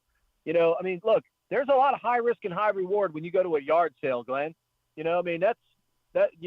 pick up somebody else's item and you're like, boy, that would look good on my shelf, or that would look good in my garage. Then you take it home and you get it and you're like, that doesn't look so good, or it doesn't run so good. Why did I buy this thing from Bob's yard sale down the street? And that's the risk you run in the transfer portal. Whereas a developmental program like Army and Navy, they've got those kids from the get-go, and they can develop them in their program, get them doing their habits right away, working the way they want to, and teaching them their systems right away. So when they're ready to play, they hit the ground running, and that's what I think you're seeing really with both programs right now. That's a great point. Pete, obviously, everybody knows you do Ravens Game Day with BAL, but of course, you're still doing DC radio from time to time as well, so perhaps you're the best person to talk to about this week. Ravens Commanders, I'm a little stunned by how large the spread is in this game, by how all of the data folks are like, the Ravens have a 65 to 70% chance of winning this game. It feels, and I acknowledge the only game I've been able to watch like the totality of was the Bengals Monday night game, but it feels like this is real, what's going on with Jaden Daniels in D.C. I feel like there should be more credit given to a Commanders team that has earned every ounce of being 4-1 at this point. No, I'm with you. I definitely believe that. Look, I mean, I'm a Jaden Daniels guy from when he was at LSU. Hell, I mean, I was Jaden Daniels guy when he was at Arizona State. I mean, Joe and I used to talk to him all the time on the It's College Football podcast. Right? We used to talk about him all the time as a freshman, how well he looked for a young player in amidst the chaos that was Arizona State at that time. And you're seeing a maturity with him. You're seeing a young man that is prepared, skillful, clearly, but he's prepared, Glenn. That's the biggest thing, is he's prepared every game, to play football the right way. He puts the time into it. And, just like it's the same habits Lamar's developed over the years here in Baltimore. Yeah, they're great athletes, but they've done the things necessary through the years to make themselves tremendous passers.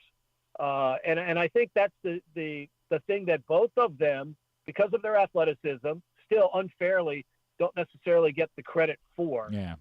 And that's what, I think if you really sit down and you watch the things mechanically that Jaden and Lamar both do, and you look at it with an open mind, because, there's still some people that just won't look at the African-American quarterback with an open mind still. And if you look at both players with an open mind, you see the work that they've done, you see the way they play the game, it's tremendous. And it's incredibly entertaining to watch. But what they do is, because of their ability, they lift up their teammates around them. They lift the confidence level of the entire team around them. Can you imagine what it must be like for Terry McLaurin to go to work every day now knowing, hey, I've got a quarterback that knows what the hell he's doing. I have a coordinator that knows what he's doing. And we have a head coach and general manager that knows what he's doing. Why do you think people want to come to Baltimore, Glenn? Because they have a head coach and a coaching staff that know what they're doing. Because they have a GM that knows what he's doing. They have an owner that's second to none in the National Football League. And they have great leadership at the quarterback position. They have a guy that makes people want to come to work every day. You can't discount that stuff. When guys want to come to the facility every day, they want to get better because there's a standard. There's a standard when you walk into the castle every day that you're expected to meet. If you don't meet it, they send a yellow courtesy car for you and send you on the way to BWI. And that's the one thing that's been missing from that Washington team for quite some time. No accountability and no hope, no belief. And now they finally have that. I think it's going to be a great game. The question ultimately is which secondary decides to show up. Make a play, for either team. Yeah. I mean, the secondaries are the most questionable units for either team right now, in my opinion, coming into this game. Do I think Baltimore's is as bad as they played this past week? No. Right. But I think, Rod talked about it during the game, and he made a great point. At some point, when a guy is coming off the line of scrimmage and cutting right across your face, you have to cut the route off. And Marlon cut the route off at the end of regulation there.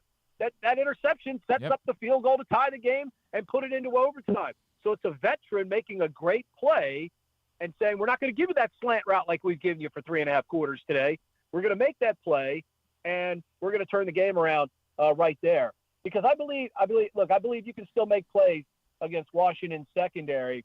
And ultimately, these are two of the few teams in the NFL, Glenn, where you legitimately have to account for the quarterback as an 11th man on defense.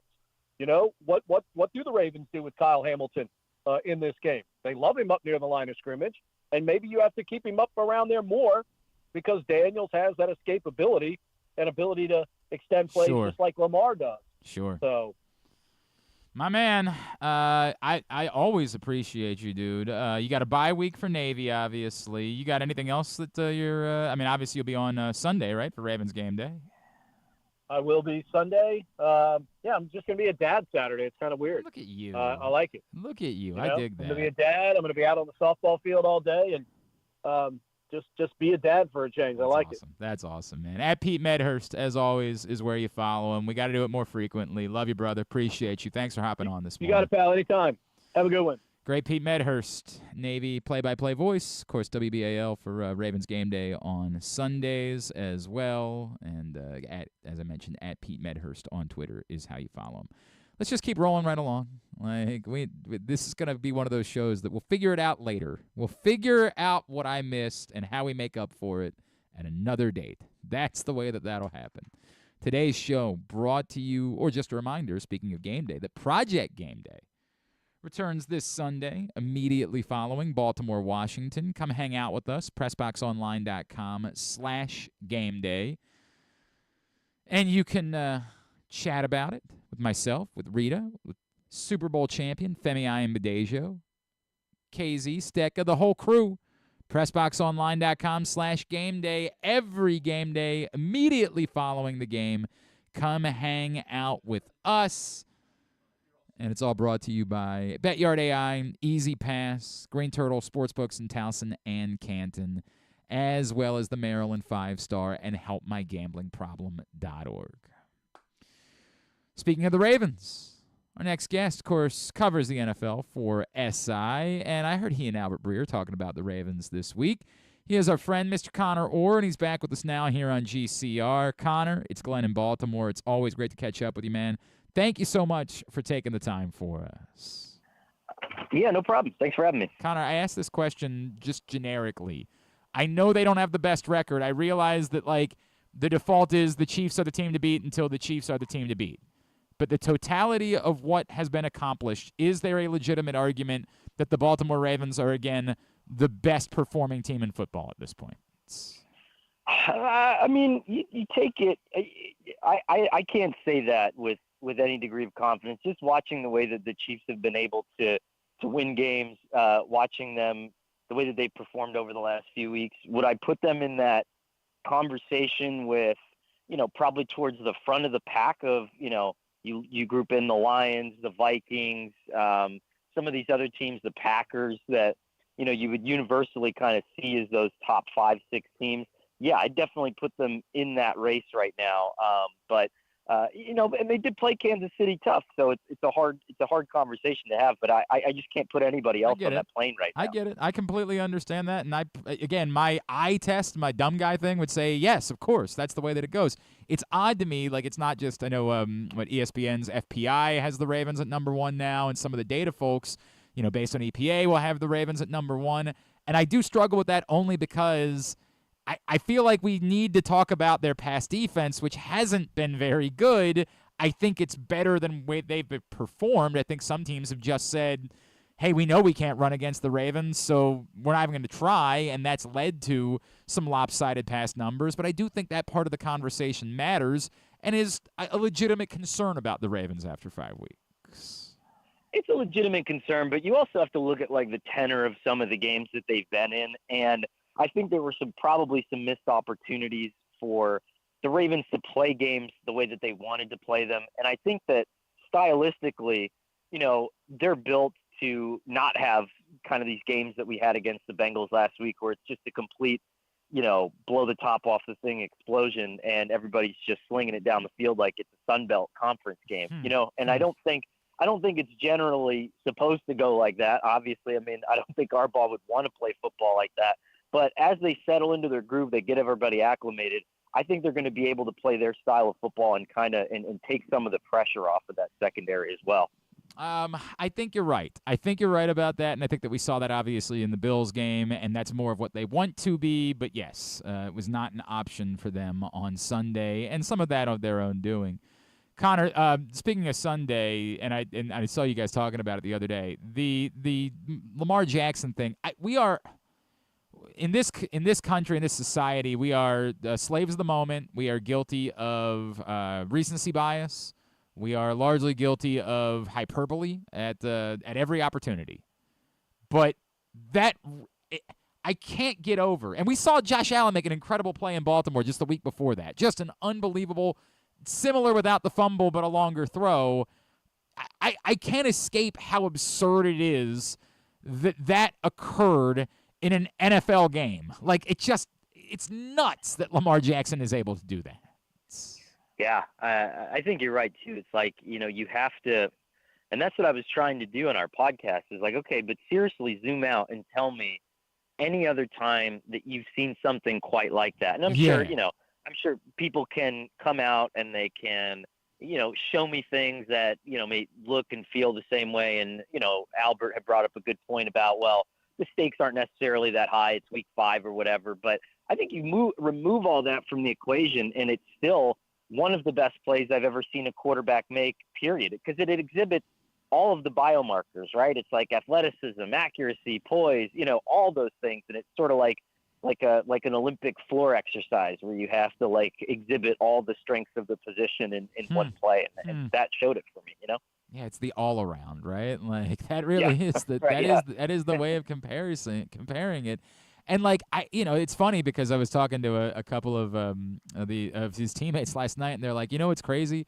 We weren't even all that like surprised by it. He actually works on that during practice. And I said, wait. He works on like the ball's on the ground. He picks it up. He scrambles out. He's like, yeah, he does. And I'm like, that's nuts. Like what? What? It almost feels like it's coaching malpractice that would be something that you would allow a quarterback to work on. Like, why? Why would you ever work on that type of scenario for a football game? Well, it's interesting to bring that up. I did a story on that in 2019. It was one of our cover stories, basically on how we're seeing more plays like this. And if you talk to quarterback coaches, and Lamar's quarterback coach was actually in there, they'll practice for about 90 minutes in the off season. And the last half hour, 35 minutes is essentially kind of playground time, right? You're running around, you're putting your body in weird positions, and you're just seeing what is capable. And in some of those instances, like Lamar will be down there with kids like at a local park and stuff, and that kind of dictates what he's doing practice-wise, because those are more realistic situations than a clean pocket. Like, why are we practicing clean pocket? It doesn't exist anymore. Yeah, it's a fair point. All right. I think it's and you can see that in those games. Now, granted, he's on a heater right now, and so that can also be an interception in Week 14 when he's beat up and when things don't look right. But for right now, it's one of the most incredible things that I've ever seen. Oh, it's unbelievable. It's absolutely unbelievable. Conor, can you have some fun with me and talk some trade stuff? Because, again, life is good in Baltimore. We don't have a lot to complain about. So the question now becomes, as you point out, like, what does end up being the difference in your ability to finally get over the Chiefs hump in the playoffs if you're going to try to win a Super Bowl? And I wonder, I don't think Davante Adams is viable. I just don't believe that. But is there viable help to be had? Is there something that you would say, hey, if the Ravens, I feel like at this point they do need to take a stand that like this year has to matter. It can't just keep being the same thing over and over again and just sort of saying, well, but hey, in the end it was the Chiefs, right? Like it feels like they do need to consider being even more aggressive if the opportunity is there to do it. I agree, but I would disagree by saying it's not all good in Baltimore. I'm an Orioles fan. We could have gotten the bat off our I always shoulders forget there. that, dude. I always forget that about you. Oh, my God. I always forget that. Bro. I mean, I was sitting there screaming at the TV for 2 straight days, but it was still a good season. It was still a good season. No, I don't want to hear that. Last year it was okay to say that. It was okay last year to say, hey, they had a fun season. It was wild. They were supposed to make, like, strides towards being a World Series winner this year, and they went backwards. Like, that. Yeah. That's not okay. I'm actually, and Hadley Rutschman looked awful in the second half, and I can't. That's the part that really concerns me. All right, sorry. Can we go? I know. Yeah, all right. I appreciate it, though. Yeah. You're right. It's not all good. All right, as we were saying, trade to your point, right, I mean, you have to have that 49ers mentality at the deadline over the last few years. You have to have that, like, okay, well, even if I don't need him, is someone else going to get him? And, you have to hoard talent at this point because at the end of the season every year becomes a depth issue. It becomes a diversification issue. It becomes everything where you need to look different. You need to be fresh. You need to be healthy, and you need to show teams things that you haven't showed them before. And so I actually don't think that the Davante thing is that wild in terms of, I know that Eric DeCosta values that position. He's taken a lot of swings at it, and I know that's been a story in Baltimore for a long time. I think they've done a good job at making up for it, but also finding talent. And I think when a generational talent like that, that's still kind of, pretty close to his athletic prime and can still take over games, when he's on the market, I think Eric DeCosta knows better than anybody else. Like, you at least got to snuff it out and take a look at it, What would be one of the thoughts that's been brought up by a lot of folks is that, why would you rock the boat by bringing in that type of alpha receiver when you've got an offense that's working and you're the best offense in football? Why bring in someone that is going to have the expectation that they get the ball a certain amount of times and put that pressure? Do you make anything of that argument about what that can do to an offense? No, because I would want my other receivers to be in a room with him, because if you talk to coaches around the league, there's no one that prepares like him, and there's nobody who can get off the line better than him in the NFL because of the way that he prepares. And so I view it as an added bonus, right? And I mean, we talked to a lot of receivers coaches about this for a project we did a couple of years ago, and he's essentially got like this Rolodex of moves that he uses to get off the line. He's always gaining separation. I mean, he was ripping it up with the Raiders and Gardner Minshew the other day. Like, I want my younger guys to see that. I want them to take something from it, and I want my team to know that we're all in. So for me, I see it as a win-win-win. And honestly, him wanting the ball is not a bad thing, because there's just those games when, like, you can't run the ball, everything's stagnant, and he's instant offense. I mean, look at how many times has Aaron Rodgers hit him on 1, 2, 3-yard completions off the line that end up moving the ball and breaking things open, you know? And there's no reason to think that at 32, like, we always do this bit with the receivers past 30, we're like, yeah, I don't know, but there's no reason to think that at this point about Davante Adams, right?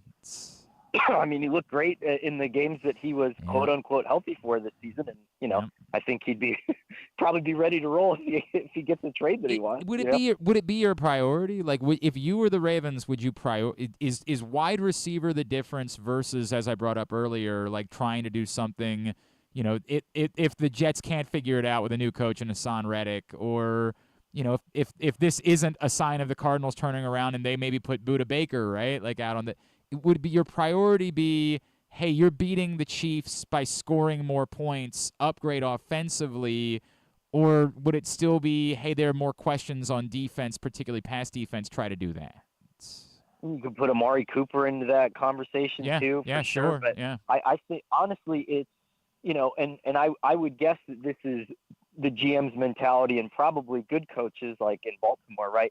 It's not necessarily who, it's talent relative to cost, right? And then you build around that. And if there's two great pass rushers available and the Davante Adams trade request looks ridiculous, or the contract on the back end looks ridiculous, okay, then spend that money on pass rushers, play more of a complementary style of football, and overload your team and talent in that way. And you just kind of have to be in a hunter's mentality at this point. Like, we've always seen kind of Howie Roseman, right, when those teams are at the doorstep, the way that he behaves at the deadline.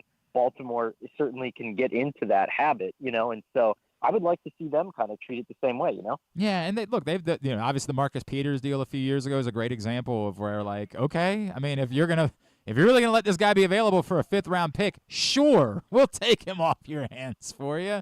We got no problem doing that. It's funny you bring up Cooper, because like I was actually exploring this week. We all know that, like, probably at his highest level, Davante Adams is a better wide receiver than Amari Cooper is. But, like, the numbers going back to last year are pretty damn similar for those two guys. And I know some of that is they don't really have a quarterback in Las Vegas, but, like, do we not give Amari Cooper as much credit as we should? And should he be more of a talked-about desirable name going to the deadline? Oh, yeah. I mean, I think half of that team is sleepwalking in Cleveland, and so I'd be eager to get him out of that building and see what he does. From a technical standpoint, he's one of the best route runners in the NFL. Now, does that matter as much on the Ravens when your quarterback is going to be more improvisational and you're going to want him to get open in different ways? Maybe you explore that where, quarterbacks or receivers who have a background in playing with quarterbacks who are like Lamar. I don't know. But at the same time, I mean, Amari Cooper is going to be where you want him to be on the field. He's going to get open, and he's a really smart player. And I think that's really what fits that Baltimore profile, right? Is like guys who can outthink their opponents and guys who aren't going to do dumb things in big spots. And so that's what attracts me to him for sure. That's really interesting. Is there a name that you think that we should be talking about more as a potential trade? Like, that just around the league you feel like, why are we not bringing this name up? This would make all the sense in the world for him to be available. I think it's still like, I hate to say like it's too early, but oddly for me, like outside of, even some of the bad teams, like you look at Cleveland and, they have to win. They have no choice. They're not really going to be necessarily sellers. New England, Carolina, like maybe Deontay Johnson, but are they really going to want to do that again to Bryce Young and just keep shipping talent out the door and then asking him to grow with no talent around him? So I think that, a lot of these teams are going to hold on to these guys. I do think it's going to be a bit of a, a seller's market when it's expensive to buy, or a buyer's market when it's, I'm not a real estate when guy. It's expensive to buy, it's a seller's market. It's a seller's market. A seller's market makes it expensive to buy. I definitely knew that and didn't have to think that through in my head, too. I definitely would have just been able to casually say that in conversation. I don't want to bore you. I'm taking a business class this semester just because of something else that I have going on in my life. And I'm like, wait a second. I don't know anything, man. I've been 20 years removed from college. How have I survived in the world the way that I have? I don't know what any of this means. Oh, it's been brutal. No. All right, hey, before I let you go, bigger threat to the Ravens in the AFC North, the 3-2 Steelers or the 1-4 Bengals? Oh, that's a good question. I think the Steelers still, especially if they could get in on the wide receiver market, like that's what I think that offense is missing. Like, you watch some of the all-22 and I don't think Justin Fields looks that bad. Like sometimes he misses guys and sometimes guys are open for sure. But there's also situations where like your number 2, number 3 wide receivers, like, make a move, get out there, get out of the blocks. And I think if they can diversify that offense, I think they're going to be a lot of trouble for people. Conor Orr, the podcast, what all else can I plug for you, man? Oh, we got the MMQB podcast, SI.com. We got another cool issue, Go to a magazine stand, people. Like it's the best. You're not staring at a screen. You can carry it anywhere, and there's lots of good stories in there. So I am a big fan. I am a regular. I always appreciate it, man. Conor, thank you for taking the time for us as always this morning. Let's chat again soon. All right, bro. Absolutely. Take care. Thanks, buddy. Conor Orr from SI with us here on GCR. Some of those questions are also going to come up here in a moment in Would You Rather Wednesday for the record. So that's what we're going to do next. Today's show also brought to you by the CIAA tournament. Today is the final day, the last day for you to take advantage of this $75 offer for you when it comes to tickets. Use the code SCHOOL75 at CIAAtournament.org. And when you do, you will save $75 on your week-long ticket. The entire men's and women's tournaments. Normally $275, instead just $200. If you use that code SCHOOL75 at CIAAtournament.org. But this is it. Your last chance before the CIAA tournament comes back to CFG Bank Arena. February 25th is when it starts. Leads into the first day of March. You're going to want to be there. It's going to be an awesome event. I've been both years. It's been incredible. It's electric. If you haven't experienced it, you need to experience it.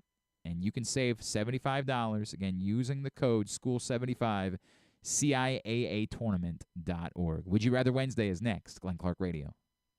Experience the thrill of the Mars Maryland 5-Star at Fair Hill, presented by Brown Advisory, coming October 17th to the 20th. See the world's best equestrians compete in the sport of eventing, the ultimate test of horse and rider. Enjoy a weekend festival featuring locally sourced food at the Fresh Food Fest, a beer, wine, and spirits showcase, shopping, and fun for all ages. Check out the Maryland Corgi Cup, interactive kids corner, and more. It's the place to be in October. Visit MarylandFivestar.us for tickets.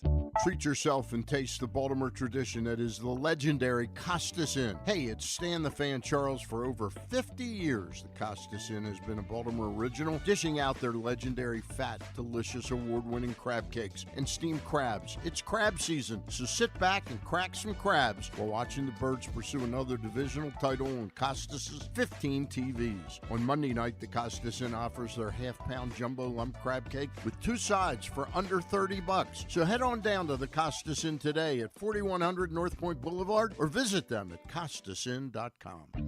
Make the most out of every day in your Toyota RAV4. Available in hybrid or gas-only models. A RAV4 can get you where you want to go in style. Check out buyatoyota.com for deals on new RAV4s from your local Toyota dealer today. The drug scene in Maryland is changing. Fentanyl and xylazine are being added to street drugs, and you may not even know it. Xylazine is not even intended for humans, and fentanyl is an opioid 50 times stronger than heroin, and contributed to over 80% of overdose deaths in our state.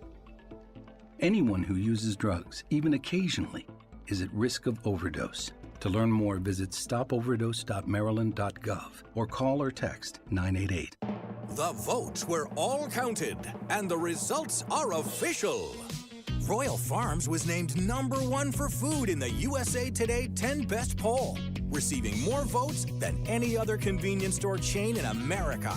The next time you want to get some good food fast, doesn't it make sense to go to Royal Farms? Voted best in the USA and home of world-famous chicken. Real fresh, real fast, Royal Farms. The latest edition of Press Box is available now. On the cover, Bo Smolka profiles Ravens star safety Kyle Hamilton, detailing his path from growing up the son of a basketball player to choosing football, being overlooked in the draft, and turning into a defensive unicorn as a playmaking Swiss Army knife in the NFL. Also inside, meet college football players from all of the area's D1 programs and some of the area's college soccer standouts as well. Pressbox is available for free at over 500 locations throughout the region, including 60 Royal Farm stores. Or you can read the entire issue at PressBoxOnline.com, where you can also find great betting advice and the best daily coverage of the Orioles, Ravens, and Terps. One of the things that's definitely wrong with this country is that this dude still has a job somehow, some way. Glenn Clark. All right, back in here on GCR. It is Would You Rather Wednesday, and that means we need to play Would You Rather Wednesday. That's the way that it works. We did finally get the scenarios up. Facebook.com/Glenn Clark Radio. Sorry. At Glenn Clark Radio on Twitter. Well, I mean, again, the first time, more my fault than your fault. The second time, all your fault. Well. If it was 62 mine, 38 you the first time, I think it was 98 you to me the second time. I think that's the way that it worked. All right, would you rather number one, numero uno, would you rather Baltimore Ravens. I'm not telling you what the deal is. I'm just telling you it's a fair and reasonable deal. I just want to talk about the concept.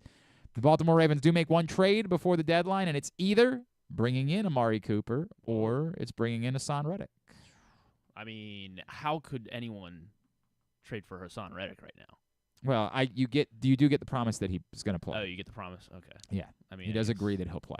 So that's part of it. I do have to give you that.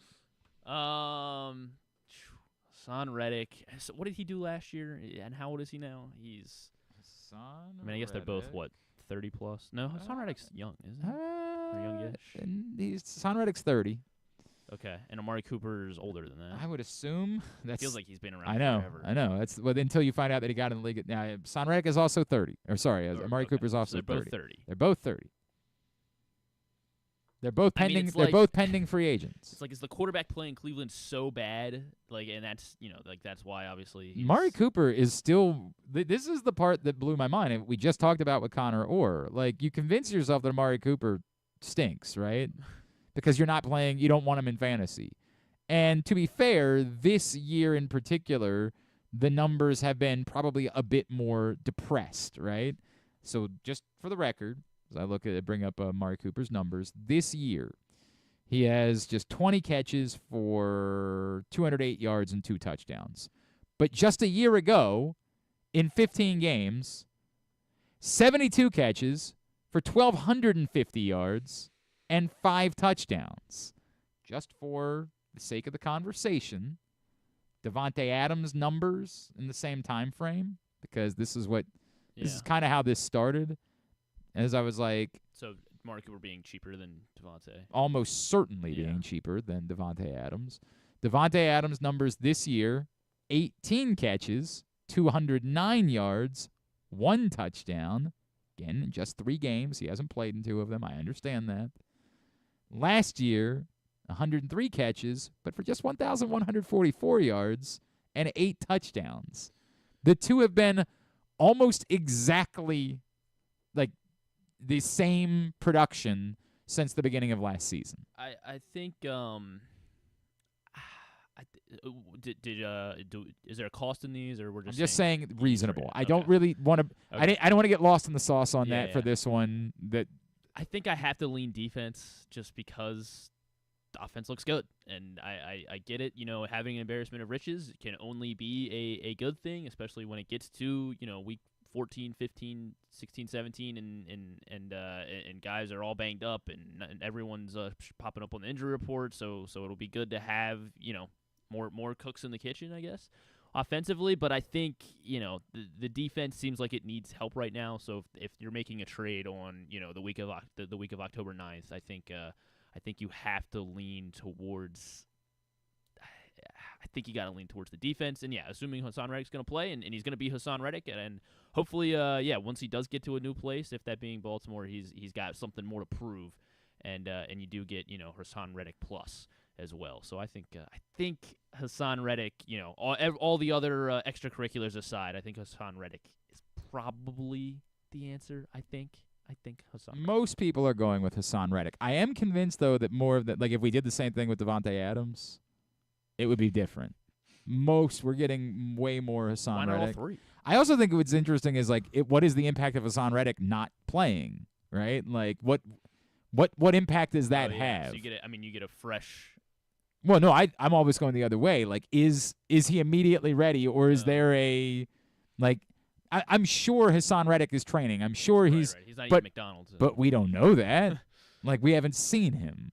So that part of this is interesting to me. I think you're supposed to say Hassan Reddick here, but I'm way more intrigued by Amari Cooper having done a little bit more work on this than I would have been otherwise. That's all I'll say, and I might be able to be convinced. Or will it be so Hassan Reddick gets here and he does the Judon thing where it's like, all right, never mind, I don't need a new contract anymore because I'm in a new place, and he's going to prove it or whatever. And now Judon hasn't showed up with the Falcons. That is true.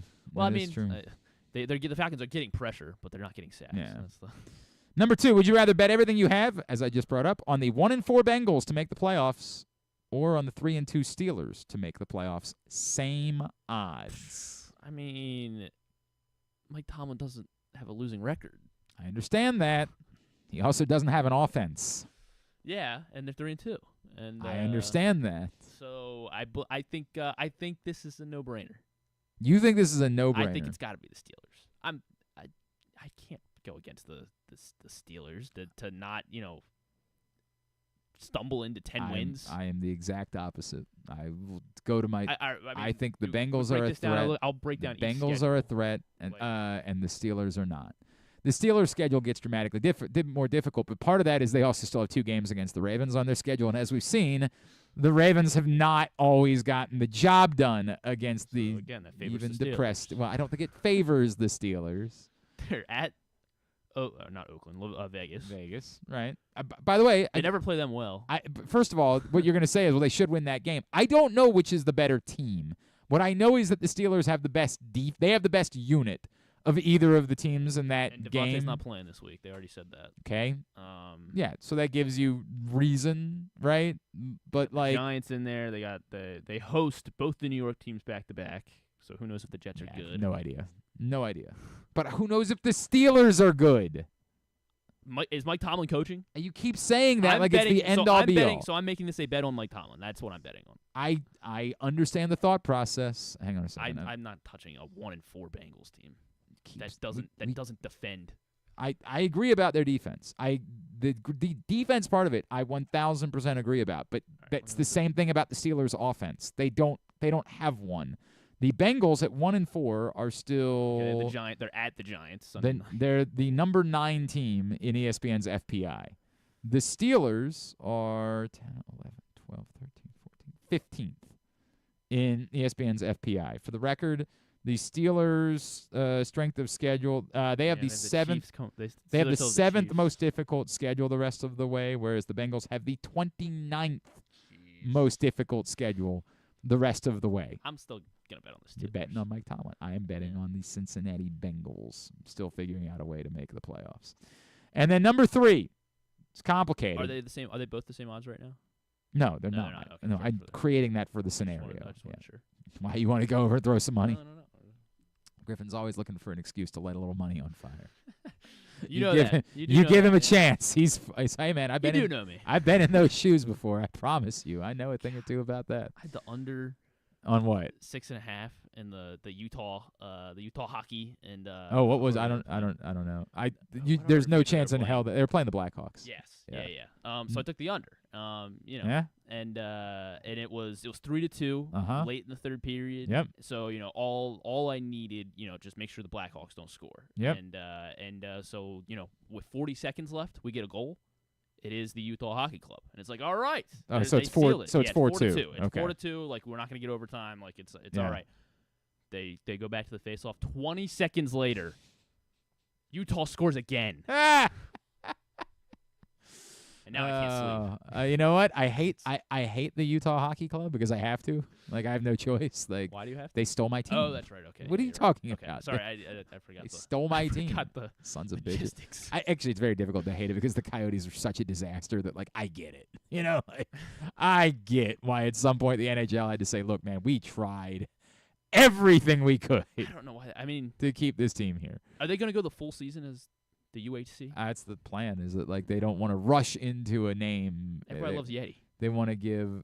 I don't know that everybody loves Yeti. I think they're. Your I your don't. Buzz or I want that. These are my mortal enemies, Griffin. Okay, you're right. I want them to be called the Utah Sons of Bitches. That's what I want them to be called. You're asking the wrong thing. I don't like this. I'm not a Utah. I hope that they have. What did R-Truth say to the Miz last night? I hope that every night when he goes to bed, when they go to bed, they both sides of their pillow are warm. That's what I hope. Every night when these jerks go to actually, it has nothing to do with the players. I really don't have anybody to be angry R-Truth about. and Miz are beefing? Yeah, they broke up. What? You didn't see that? No. They broke up. Yeah, they broke up. They were great together. Oh, of course they're great together. It's the awesome truth. But that Miz, that guy, cantankerous fella. Just can't trust that guy. Can't do it. What did he do? He turned on R-Truth kept booking them into matches that the Miz didn't want.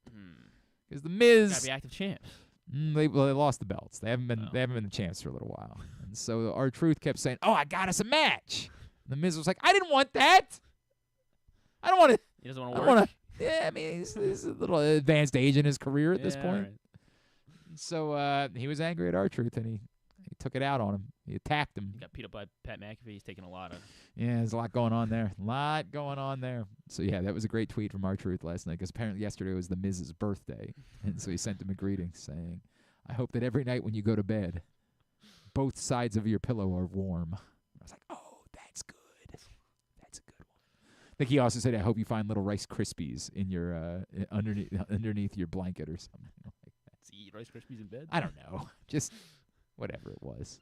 It was good. Who's that? It says anonymous. Could be any. Is it the folks from Anonymous? Are they hacking us right now? What did you do? I'm worried about this. Oh, I'm worried. I don't know. This could be anything over here right now. Uh-oh. That's disappointing. It's a wrong number. That's a real bummer.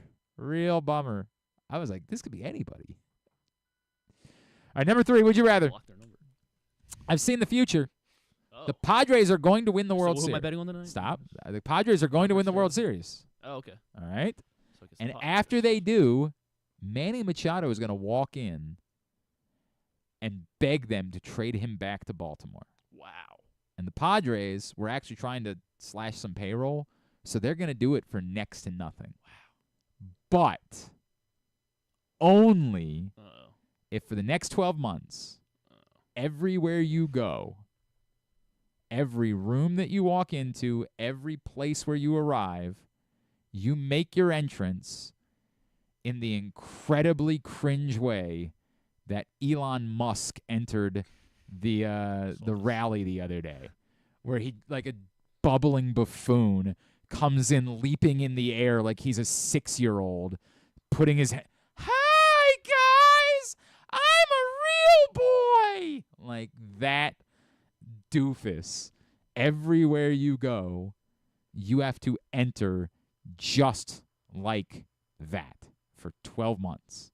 And if you do it, you get Manny Machado back for next to nothing in a trade. I mean, they got to pay his salary, but next to nothing in a trade, Or So I have to do this. you have to do that for a year everywhere. It's just the whole, Dodgers home run dance. He's jumping. He's doing a whole watch. It's the cringiest of cringe. He's doing the whole thing. Again, if you like Elon Musk, God bless you. This is not me trying. This is not a political conversation. If we can't all agree that something is cringe, I don't know what we're doing with it. The other side, the other team does lots of cringe. Oh, they couldn't do more cringe. This is just the cringe that I'm choosing to react to because it's the one that was making its way around the internet this weekend. Okay? Settle down with your political crap. I just don't care. I love you. God bless you. You're very pretty. Your mother thinks you're a special boy. The whole thing. All right? We're just doing a hypothetical because this guy, even if you're a fan, looked like a doofus. That's what happened. And you know that. Even if you like him, it's okay to say that. Okay?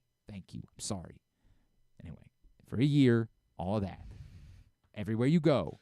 You show up for the Arthur Maulet Show and you walk in, you got to do the whole thing. Every day when you come into this studio, you got to do the whole thing. Even if you get here before me, which I don't think ever happens anymore, but like even if for some bizarre scenario you did, you would have to do it for no one. Everywhere you go, you arrive somewhere, you got to enter that way for a year. And you get Manny Machado for next to nothing in a trade. Or, they could find their own bat in free agency. Yeah, they can find their own bat. They can, they can probably. Yeah, they're going to have to find their own bat in free agency. That's the way it's going to have money to on, be. I don't know. It's going to have to Santander, I guess. Or Christian Walker. Or not a bat, I guess, Corbin Burns. I said bat. I did say bat in the scenario. I said bat. Now, I don't know if they're going to do it or not. I just said they could find their own bat. Get your responses in. But you will. I'm not going to do it because you will. Oh, that's fine. So you don't have to worry about it? It's already taken care of? I ain't doing it. I love Manny. Yeah. I love Manny. And oddly, I would actually think that it would be a pretty cool fit, right? Yeah. Like, what it might mean to him. It's like a LeBron thing. I'm coming home, like the whole deal, right? Like they play. They bring. What's her name? She was associated with Diddy, wasn't she? Whoever that was. Everyone. I don't know if we can invite her back to sing it. Who? What was her girl? Like, I'm coming home. Coming home. Tell the world. Hang on a second. I know who that. That was Skylar Gray. Yeah, Skylar Gray. Didn't she have an association with? Well, because is that the song that? Well, because that's the Diddy song, right? Or it's like a. Yeah, it is. Wait, I don't know, man. Yeah, I don't know. So maybe she didn't. Yes. Okay. Sorry. It is. No. She. I don't know if she's. Whoa. I don't want to say anything here. I have no idea if Skylar Gray has anything to do with. Could not tell you. Skylar Gray was. It is. It's Diddy's song. It's Diddy's song. Yeah. She just wrote it. Oh, okay. That's it. But she also performed it. Gotcha. But it's his song that she's on. Got it. Essentially. All right. Sorry, everybody. It was a few years back. But I don't know. I don't know what we do with that now. Do we have to cancel it entirely? I don't know because John Jones walks out to that song. And don't know what we do with that. I don't know. Don't know what we do with that. Don't know. But yeah, I can't do it. I want to believe that I could. I can't do it. I couldn't. This is like the year that I said I was going to refer to everybody as cowboy. One year it was my New Year's resolution that everywhere I went strong resolution. I was like, dude, I'm going to do it. I'm starting on New Year's Day. Space Cowboy. I'm gonna walk in, not Space Cowboy. Just gonna walk in. Somebody says, "Hey, what do you want to drink when you go to a restaurant?" You're like, "Well, Cowboy, I think I'll have a Dr. Pepper." Like that was my plan. My plan for a year was to refer to everyone as Cowboy. I'll take a water. No, you're doing too much now. Now everybody knows you're doing it. Now I'm a college football player. Now you know it's shtick. That's true. They're not allowed to do that anymore. Now you know it's shtick if you start doing finger guns. If it's just you calling somebody cowboy, they don't know. That could just be who you are as a person. You're the type of person that calls somebody cowboy. I bet you could have kept with it if you wore a cowboy hat, too. No, you're trying too hard. This is Griffin when guests don't post, Griffin. This is doing the most, Griffin. But I don't know if it makes sense when what you're wearing a t-shirt. You're just wearing a it's sweatshirt. Just that's because the idea is they don't know if you're doing a bit or not. The idea is not to give it away. You don't want to give it away now. What you want to do is make them think about it a little bit. Like, did he just call me cowboy?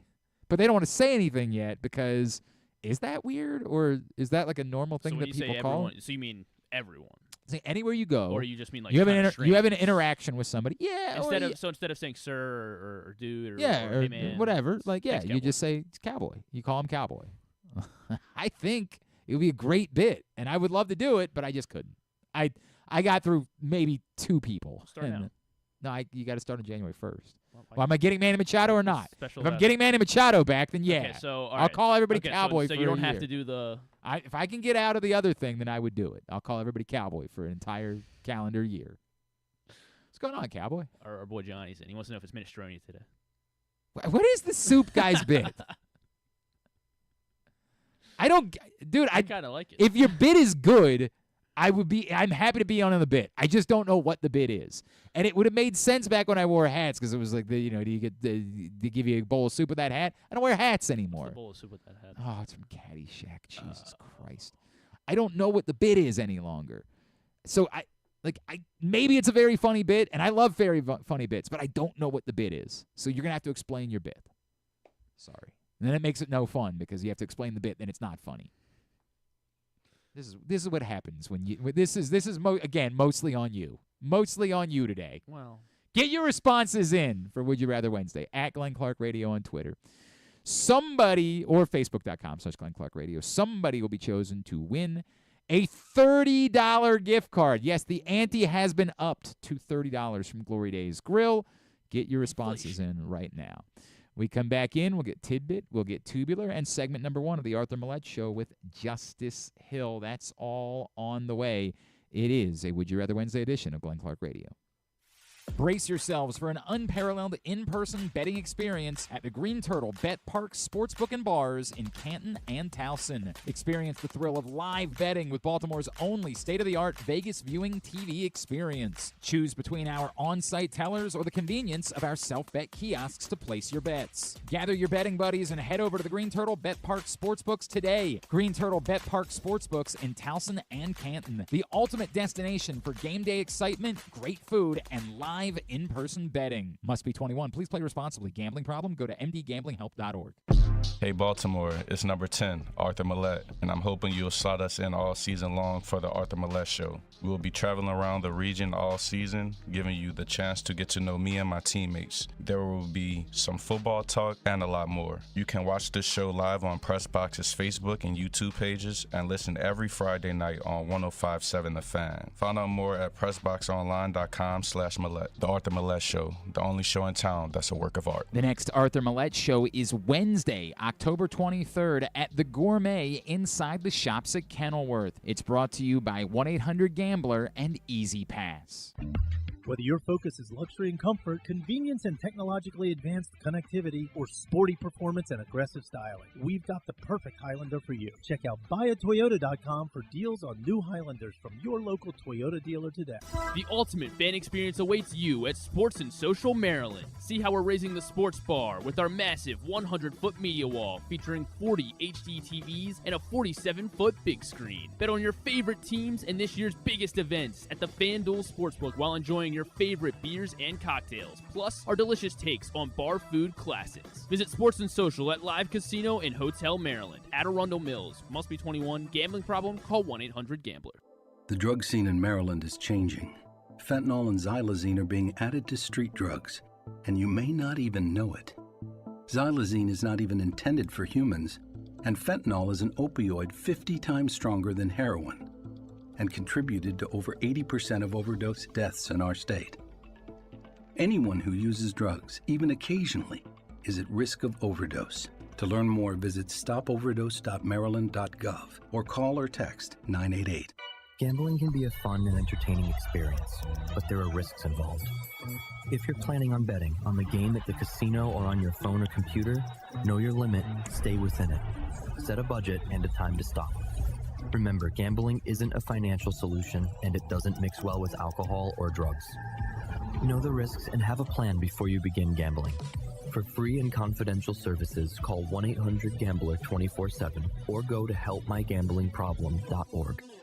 Driving in Maryland? Did you know an Easy Pass from DriveEasyMD.com can save you time and money? Of course you did, because you are a thrifty driver. An antenna reads your Easy Pass transponder and automatically deducts the toll from your Easy Pass account. There, you just saved money with Easy Pass, all without slowing or receiving a notice in the mail. Well done, thrifty driver, well done. Get your Easy Pass at driveeasymd.com.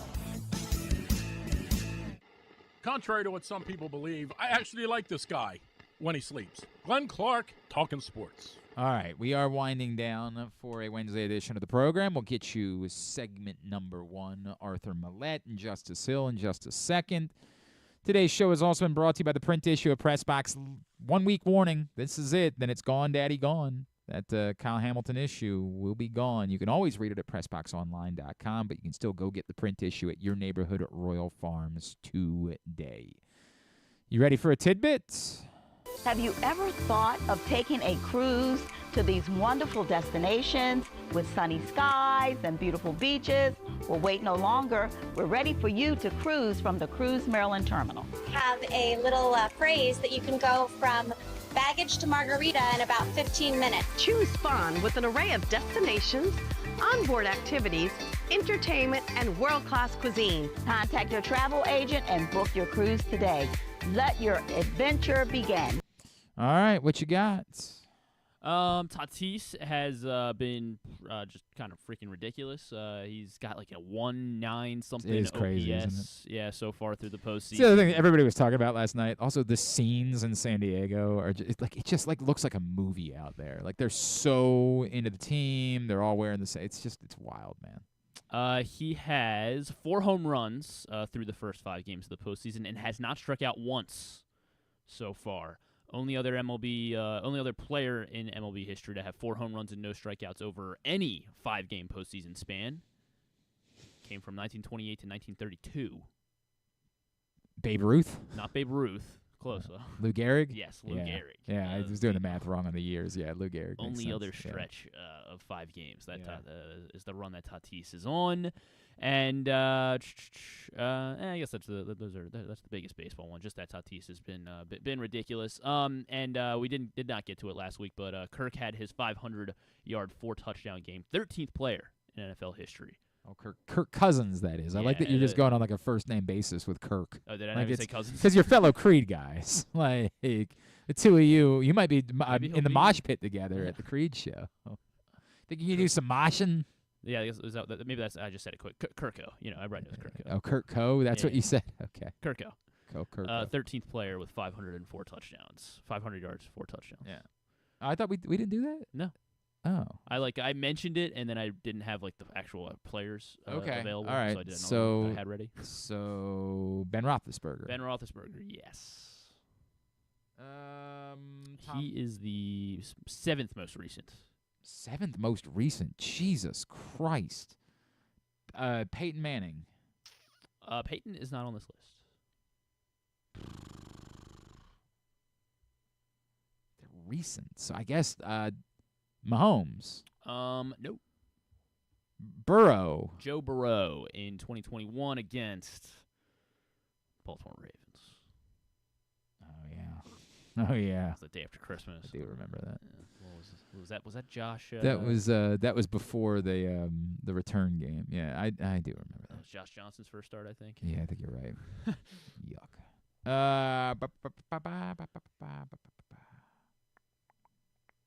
Stafford. Matt Stafford is on the list. He did it though all the way back in 2012. Oh, so before Roethlisberger. So they're more recent than when did Roethlisberger do it? Roethlisberger did it in 2014. 2014. They're more recent than 2014.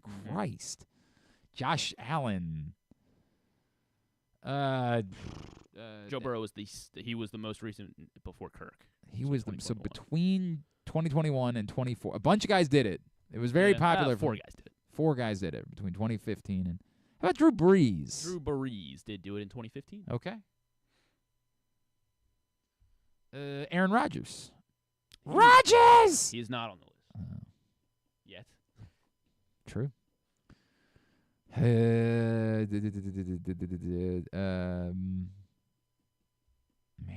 I don't think it was Joe Flacco. Not yet. Not again, right. That's a great point. Not yet. I don't think it was Russell Wilson. No. You said that like well, because I thought I had the list memorized, okay. and then I was like, okay, you were confused for a second. I remember Deshaun Watson having a huge game. Was it Deshaun Watson? Not Deshaun Watson. Okay. There is a Houston Texan though. He's a Houston Texan. That is also a former Raven. Oh, Matt Schaub. Matt Schaub. In 2012 had have any memory of that. 527 yards in 5 touchdowns. Believe you. Did I say Tom Brady? I feel like I should have said Tom Brady. I don't think you did, but he is on the list. Okay. In 2011, Tom Brady. So Tom Brady did it in 2011. He was the first to do it since 1962.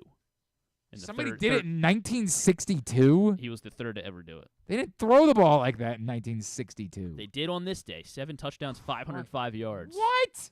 For this New York Giants. Y.A. Tittle? And then Drew and I woke him up 27 one morning. for 39. It's one of the greatest stories ever.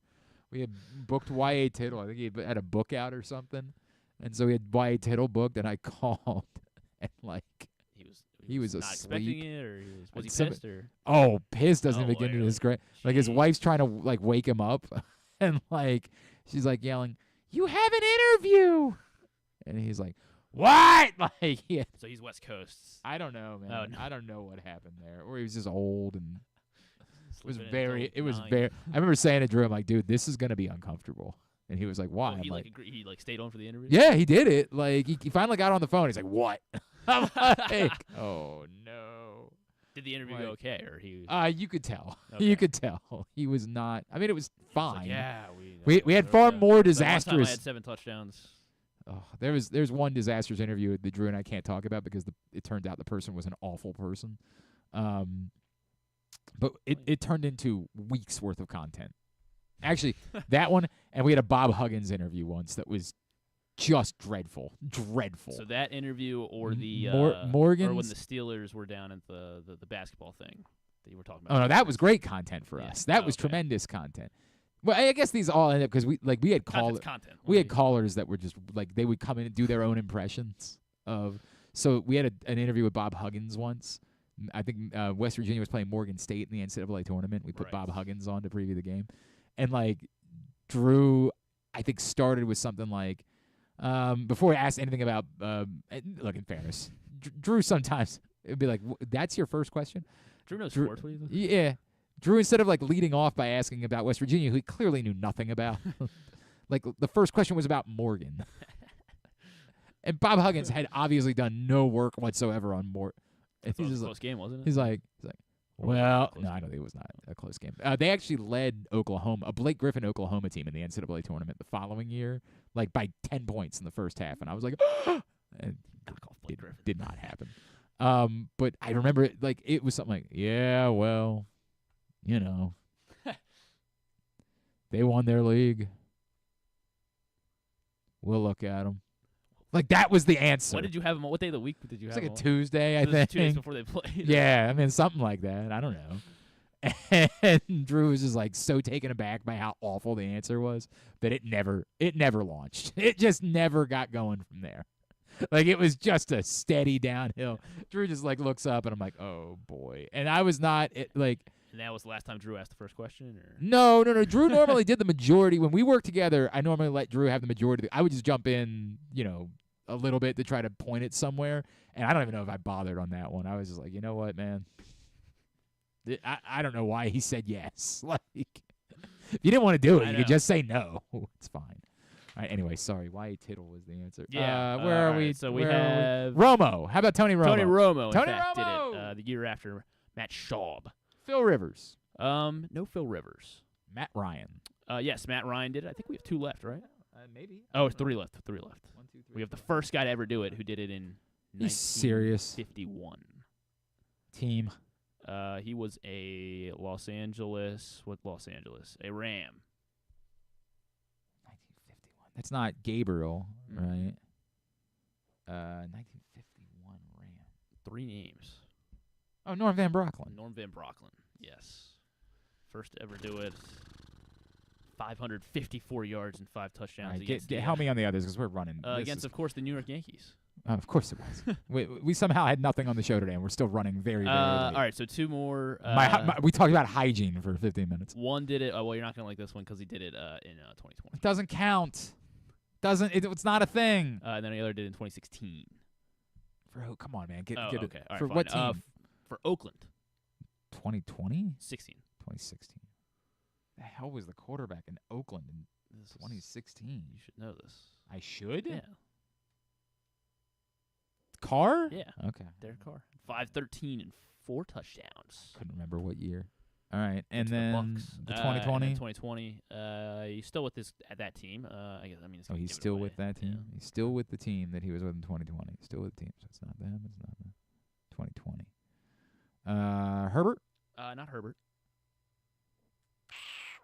But impressive. A rookie did that. Dak. Yes. There you go. Well done, Dak Prescott. 504 against the Browns. Very, very good. I guess doesn't count. All right. It does not. Nothing that happened in 2020 counts. Let's get totally tubular. That's not that. I don't know what it is, but it's not that. Experience the thrill of the Mars Maryland 5-Star at Fair Hill, presented by Brown Advisory, coming October 17th to 20th. See the world's best equestrians compete in the sport of eventing, the ultimate test of horse and rider. Enjoy a weekend festival featuring local food, shopping, and fun for all. Come for the event and stay for the experience in Cecil County, home to the Chesapeake Bay waterfront, vibrant small towns, and family entertainment. Tickets on sale now at maryland5star.us. All right, here's what's coming up starting this afternoon because it's a 4-baseball game day in the division series. TBS for Game 3 between the Guardians and Tigers at 3:08. I got to double check to see if the Tigers have announced who their opener will be because we know it's Orioles legend Alex Cobb going for the Tigers. Kiter Montero will be the starter. So we're rooting for Alex Cobb then? What do we? I'm sorry, I said that. Alex Cobb's going for the Guardians, of course. Montero for the Tigers. No, I don't care. I don't care whatsoever. FS1 at 5:08 for Game 4. The Mets with a chance to close out the Phillies at home. Ranger Suarez, Jose Quintana, the pitching matchup there. Royals host the Yankees. That series shifts to Kansas City. 7:08 on TBS for Game 3. Clark Schmidt, Seth Lugo there. And then Dodgers-Padres Game 4 tonight. The Padres with Dylan Cease on the mound. A chance to close out the Dodgers, who they've already said they're doing a bullpen game, and we don't know who the opener will be for that one. So that's your baseball rundown. The NL games on FS1, the AL games on TBS and True TV. ESPN2, football tonight, New Mexico State, Jacksonville State at 7:30. TNT, hockey, Rangers, Penguins at 7:30. Avalanche, Golden Knights at 10. Monumental, the Wizards play a preseason game tonight against the Knicks at 7:30. And then Rockets, Thunder at 8 in the preseason on NBA TV. ESPN's got Warriors, Kings tonight at 10:30 as well. Non-sports-wise, Season 4, Abbott Elementary. It is back. I've been waiting. Yes. I don't know why it's taking this long. 9:30 after The Golden Bachelorette, of course, on ABC. And Survivor, of course, on CBS. New episode of Agatha All Along. Season finale of Bad Monkey on Apple TV, the Vince Vaughn one. And and then Netflix has their NBA, I guess, quarterback series starting 5. I saw that. And ESPN's doing something, too, like a doc series. It was about the playoffs or something. Oh, really? I don't know. It's Jimmy Butler, Anthony Edwards, LeBron James, Domantas Sabonis, and Jason Tatum. All right. As they follow them throughout last season. All right. And then on Hulu, La Maquina is a new show on Hulu with Diego Luna, who is a boxer, like an older boxer, and his manager gets him one last title shot as they try to navigate the. What's going on? Oh, okay. He's like, I guess it's like, it looks good. I don't know if anyone's I think into I've seen. I think I saw a trailer. Yeah, it looks decent. I think I thought so. Yeah, rest stuff and things. Very good. Thanks today to Pete Medhurst. Thanks to Conor Orr. We'll get that up in the greatest hits section of the Here we go. tab at GlennClarkRadio.com. Tomorrow on the program, our buddy Jeff Chadia from NFL.com will join us. Also, we will catch up with Aaron Schatz, who wouldn't vote for Lamar Jackson for MVP last year, but might this year. We'll talk about that. Stuff and things. Picks with KZ. Stuff and things otherwise. Very good. Thanks to everybody at PressBox, all of our great sponsors and partners, including the Maryland 5-Star Live Casino and Hotel, Cruise Maryland, Easy Pass, Royal Farms, Green Turtle Bet Park Sportsbooks in Towson and Canton, HelpMyGamblingProblem.org, the Costas Inn, MSAA, the CIAA Tournament, the Baltimore Orioles, your local Toyota dealer, buyatoyota.com. Thanks to Griffin at Griffin_Bass. Follow us, Twitter, Instagram, and TikTok at Glenn Clark Radio. Have a great Wednesday evening. Go not the Yankees. Duke sucks. We wrap up today's program segment. As we do that, I would love to remind everyone. Please do. To get to Live Casino, because Yes. When Baltimore or Washington are home and they score touchdowns, you get $7 in free slot play. Live Rewards members who have their card inserted correctly into the slot machine, any slot machine, and are actively playing, they would get $7 in free slot play when Baltimore or Washington scores during home games. Baltimore home this weekend, so get out there. Adirona Mills must be 21. Please play responsibly. For help, visit mdgamblinghelp.org or call 1-800-GAMBLER. Segment number 1 of the Arthur Maulet Show with special guest Justice Hill from last night at Mother's North Grill in Timonium. And welcome out to the Arthur Maulet Show. Press Box 105.7 The Fan. I am Glenn. She is Rita. The host of our show is Mr. Arthur Maulet. What's going on, brother? How are you? Hey, what's up, man? Thank y'all for coming out tonight, man. I appreciate you guys. Man, it's good to see you. We are excited about talking about one of the wildest games I have seen in a long, long time. Yeah. We're also very excited that you've got a great guest out here with you tonight. And before you introduce him, I just need to let everybody know that the Arthur Maulet Show is made possible by Easy Pass. Make your trip to the game easy by saving the Easy Pass way for tolls. Go to driveeasymd.com. That's driveeasymd.com. I was just hearing about how you guys bonded last year. You want to introduce everybody to your special guest? Oh, this is my brother, man, Justice Hill, man. Just a guy that pushes me before practice, make sure I'm ready, man. And, you know, he works hard every day, man, and helps us out to be successful every Sunday. Justice, it's great to see you. Thank you so much for coming out. Yeah, thanks for having me on. Justice, can I ask you to pull that microphone a little bit closer in front of you so everybody can hear you good? Thank you, dude. I was saying thanks for having me out, man. Remember, you were here. We had you here before last year, and I just want to. You say, got it. So you're just gonna make it awkward. Rita's a massive fan. Well, he knows. Remember, I told him that last year. I was like, I'm in the hive. I'm well aware. I'm in the Justice Hive. Can't nobody say nothing bad about you to me. I'm with you on. And so I just want to congratulate you on your new contract. It is absolutely well deserved. Yes, it could not have happened to a better person, a better player, and I just wish you a much success. I appreciate that. Yeah, that for means sure. a lot. All right, so let's just dive into it. Yeah, that was fun. Yeah, straight to the point, right? Yo, that was it? fun. Because my blood pressure said otherwise. Let's start with the play, right? Like, where else would we start? Take me through. Because Justice was on the field. Yeah, I'll have him.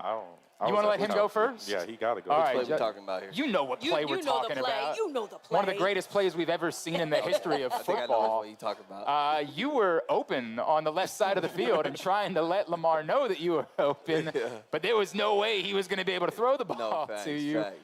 Can you just sort of walk through everything that you were seeing and everything that you were thinking as you were watching all that? Well, honestly, I really didn't even pay too much attention to it. Like, first I'm looking at my protection, and then I'm getting out to my route, and I realized, like, nobody's staying on me. And so I was trying to get his attention, but when I look back, I see him, like, running backwards, had Sam Hubbard on him, and I was like, well, I don't know, I'm getting to this play. I was all the way on the other side of the field. And then, he threw it up. I seen Zay, and, like, Art practice against him. He see him do that all the time. Yeah. And so whenever I saw Zay back there, I just had full confidence he was about to go up and get it. Yeah, and so, man, it happened. It was crazy, though. Arthur, is that, like, we think it might be one of the greatest plays we've ever seen. Is that hyperbole? Is that recency bias? Or? I mean, in game time, it's definitely great, but we see it all the time at practice, so it's like. Okay, but really, though, like, is he really practicing, like, making a jump throw as he's going out of bounds? Really? Yeah, like, everything he does in the game, he, like, does at practice. Wow. This is I not think the that's first like time everybody. we've seen it. Obviously, game time, at that time, at that moment, right, it was greatness. That's like one of those little Jordan buzzer beaters, as you may say, right? One of those patent things that Lamar does, and it's just his greatness. That's why he's a two-time MVP. And that is. But I'm curious to know, like, yes, you see it a lot, you see it in practice or whatever, but does it change do you still get the same feeling every time you see it? Like, Yeah. Just for instance, like punt returns. We do punt return every practice. You'll see somebody make a punt return to practice. Like, okay, that's that. But, like, if you look at, like, Tyler's moment last year, like, the moment is what made it, like, that special and that memorable. And so, yeah, man, it's nothing like the games, man. Yeah. Okay, so is it the greatest thing you've ever seen in a football field? If not, what's, like, your go-to for years? You guys probably won't remember it. Reggie Bush had a run against Fresno State. Yes, sir. 12 yards. It's the greatest thing I've ever seen in my life on a football field. Like, I don't think there could ever be a play that tops it. This was do you have, like, a play that you just love in that sort of way? Yeah, I would say, by the same guy. By anybody. No, I'm just saying by the same guy. Oh. Like Lamar back in maybe 2020 or 2019. In against Cincinnati? Yeah, that was did a 2019. little spin move, and then he went and scored. Like, that was another moment, too. And that was a crazy moment. Yeah, that's my example. I'm trying to think of some other stuff, though, but, man, that was a special moment, though. What about you? I mean, I think it's going to be some type of Lamar highlight. He's just something like he's just on the like football field, you know what I'm saying? Obviously, that's what we play. So, I mean, the man's amazing, bro. I mean, you know what I'm saying? Obviously, he's in the one-of-one air. Okay, what's it like? We'll use the term that, like, he puts the cape on. Like, it just feels like there are moments in games where he's just like, right, yeah, it's me now. Like, it's the Michael Jordan thing that you were just talking about. That do you notice anything that's different about him when he goes into that mode? Does he look different? Does he sound different? Does he? No, Lamar, man. Like, he don't really. Like, he's gonna be poised. He's gonna be himself at all moments. It doesn't matter if it's a fourth quarter, overtime, or practice. You know, like, he's just the same dude all day, every day. And so, now those moments, he's not any different. He just locked in, and he always locked in. You know, and so we just execute at that point, man. That's cool, man. That's cool. Like, people don't know at the tail end of the play, he was just like, whatever. Like, he wasn't even like, yes, or other quarterbacks like, yeah. Like, he was just like, okay, all right, the play didn't work like it was supposed to. Like, all right, we got to fix that. Like, you feel me? Like, that's what Lamar's on. Like, he's so calm and even kill. He has a goal in mind, man. So until he gets that, he's not going to be comfortable. My favorite thing about that play, just in general, is, and somebody pointed this out to me, and I didn't notice it, was like literally at the everybody is so amazed by things like that. I guess this guy was a spotter, or he worked for he had a vest on. Okay. And he high fives Lamar at the end of that play. And Lamar slaps his hand back, and probably like, because what else do you do in that moment? But like, sir, you're supposed to be working. Okay. But that's what I'm saying. Everybody gets caught up in the moment. You know what I mean? It just feels like, because dude is supposed to be working for real. But he had to give. I'll show it to you on the break. But it's hilarious that like everybody, no matter who, while the Bengals players are like on their knees because they like, we did everything we could do, and then pretty demoralizing. Yeah, it is really right. But then you see the guy that's working for like the NFL. I think he's like the first down spotter dude. Yeah, like give him a high five, and Lamar just was like. There are two kicks late in the game that were really important. One went your guys' way from Justin Tucker. The other went your guys' way the other way. Wapa Junior hands, baby. There you go, right? Like, God bless that holder, Yeah. What is it? I don't know where you are. We haven't talked about, like, superstitions. Like, we know you're from New Orleans, so I feel like there's got to be. Do you watch? Do you look away? I watch. Okay. I like to see my results of what's going to happen. Okay. So, I watch. Are there guys that don't? You watch? Yeah, I always watch it. Okay. I got to see it. I always watch it. You ever notice anybody who, like, turns around? Some people, Well, I'm watching, so I'm not Can I straight shoot? This is the first time I didn't watch the McPherson one. Oh, really? I didn't do it. I didn't do it. I did. You just turned your head, or you turned I just TV said, off? I'll hear what scared, happened, and we'll go from nervous. that. I mean, he's a pretty good kicker. It was a pretty makeable kick. Hey, yeah. man, it's AFC North football. Yeah. You never know what's going to happen, bro. I was reminded of that. I was reminded of that on Sunday. What about how good you felt for Justin, though? Like, everything that he's been through, knowing this is the greatest kicker of all time that we're talking about. It had been a tough start to the season. How good did that feel for you guys? How good did you feel for him? Yeah, I mean, you're going to miss some kicks from time to time, but, we always support him. We just know what he can do. I mean, he's greatest all time for a reason. And so, when he made the kicks, nobody was surprised by it. Like, he's done that his whole career. So, we just going to keep rolling on that. He's going to keep making big kicks for us. Never a doubt. Never a Justin doubt. Tucker, bro. Like, you never doubt Tucker. And, like, whenever you see him miss, it's like, oh, wow. Yeah, it's like, very rare. You can't even get mad. It's just you like, panic you never see because it. you see him miss, but it's like, bro, people miss the amount of kicks he missed in 4 or 5. 100%. You know what I'm saying? 100%. It's different, man. It's kind of different. I appreciate that. Hey, we are out here at Mother's North Grill in Timonium for the Arthur Maulet Show. You got to get on this right now. If you are planning your holiday party, they are going to fill up dates here at Mother's. So you got to get on that right now. Give them a phone call. They got a couple of great events coming up later on this month. An Oktoberfest Stein competition, not a Gary Stein competition, but an Oktoberfest beer Stein competition. Friday, October 25th at 6 o'clock, and then a great costume party for Halloween with the DJ Thursday, October 31st on Halloween. Plus, you can always watch all of the NFL games here at Mother's North Grill in Timonium every Sunday. We love this place, Mother's North Grill in Timonium. Justice, I feel like we always end up talking to you after you guys play against the Bengals, and you just played against your brother. I know this one may be a little bit bittersweet, right? Like, you want to be able to rub it in, like have some sibling rivalry and fun with it, but obviously a bummer that he ends up getting hurt in the process. Yeah. What are those emotions like?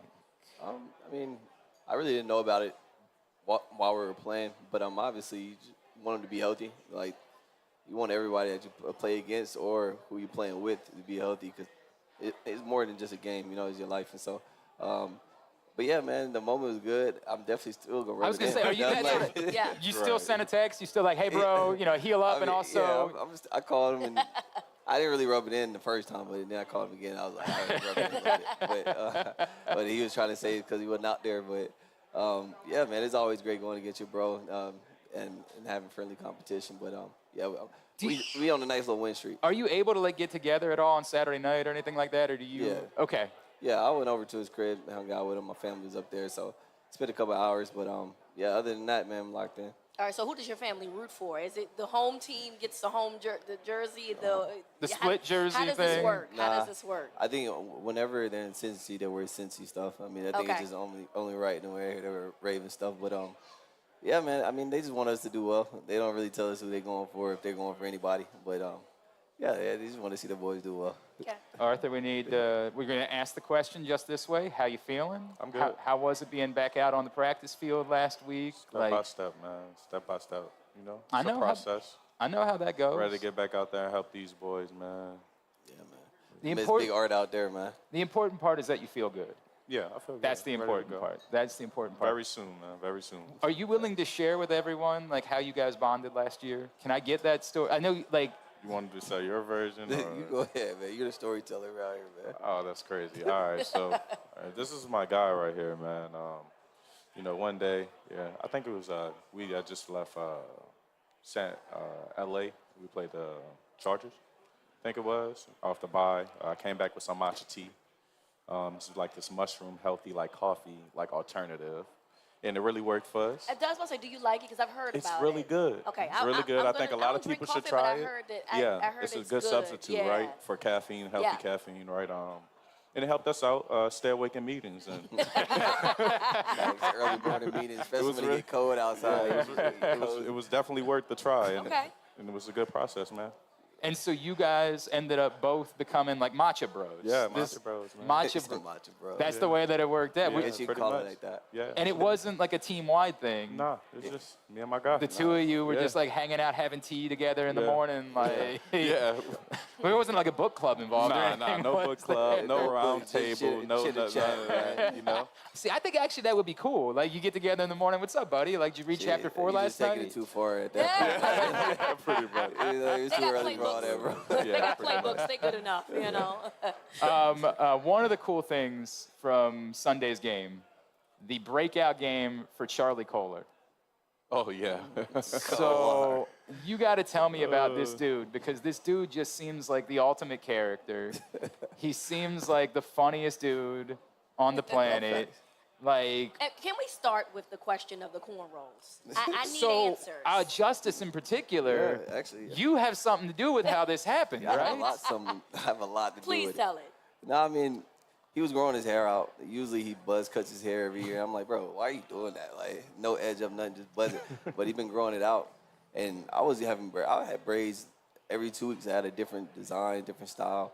And he always was like, bro, I love those, bro. Like, bro, I need to twist mine up, bro. And then one day he just asked me for my braider's number. And I was like, sure. I asked her, I was like, you can braid white folks, can't you? she was like, yeah, I can do it all. So he went in there the next day, got braided up, and that was that. Wow. But I told him, I'm like, yo, when we get the helmets and stuff on, it's not going to last. Like, he got his hair braided. Right. The next day, it literally fell out. Well, this is when the do-rag, you got to give him the do-rag. Yeah, when we not wearing helmets, it works fine for like maybe a week. Okay. And he does the do-rag and everything like that. And he tried to say before in college, he wore the do-rag all the time because he was trying to get waves. Like, he had, he said he had waves. He had a couple waves in his head, too. So I don't know if that was just fact or fiction. We got to see pictures of that, bro. He said he had some. He said he had some. But Did you think, so, like, we saw the video of, like, Lamar's reaction to it in the locker room. It seemed like it was, like, a fine line between I like this and I'm clowning you over this. What was the line for you guys? Was it this is cool or I don't know, bro, maybe one time and maybe not again? No, it's cool. I mean, it's a good look for whatever him. Charlie's into, bro. I'm cool with that. Do your thing. I know you're big on that. Do your thing. Like, do your thing, Charlie, bro. Do your thing, and I appreciate that, man. Is he as like the fat white guy comment from after the game was just. Charlie's just he's good with media, bro. He's so funny. That's who he is. That's him, bro. He's a jokester all the time. That's really.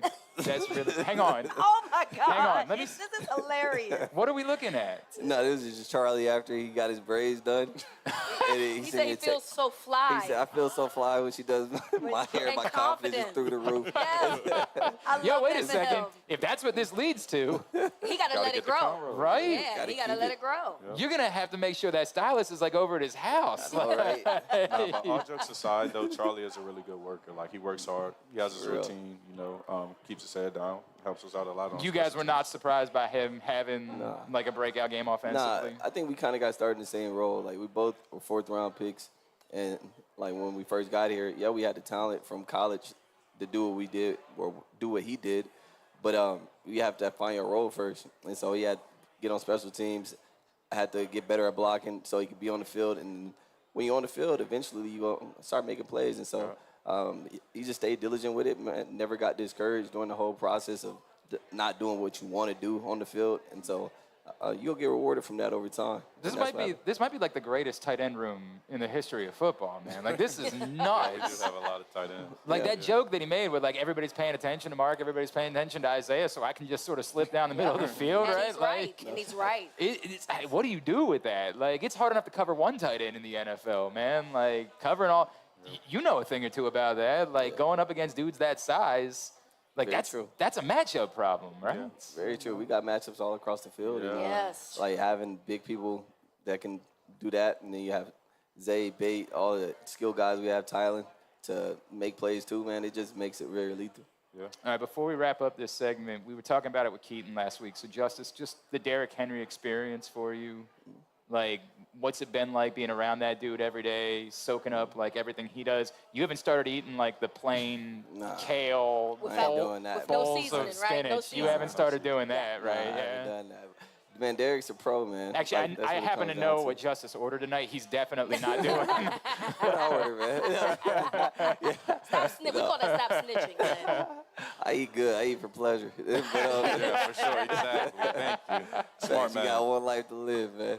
But, Derrick, man, he's a pro, man. He approaches the game with a seriousness and a pro-like mentality, and that's why he is who he is. Yeah. And just for me, I always observe everybody. I learn from everybody. I've learned a lot from Art. I learned a lot from him. And but that's one thing that I really can say that he takes every day serious, even during times where you can relax and have fun, do whatever. Like, he's still locked in on his goals, and that's what really gets him to who he is today, for real. That's awesome, man. Oh, man. All right, we are out here at Mother's North Grill and Timonium for the Arthur Maulet Show. If you're struggling with addiction, stigma keeps people from reaching out, but there is help available. For more information on what you can do about addiction, go to stopoverdose.maryland.gov. When we come back in, man, it was another wild Saturday of college football. We got some stuff we got to talk about from that. We're going to talk a little bit about, you and Rita, we've never had a conversation about greedy. I just realized that. Okay. I know it's important to you, so I want to talk about that too. Okay. Arthur Maulet Show, Press Box, 105.7 The Fan.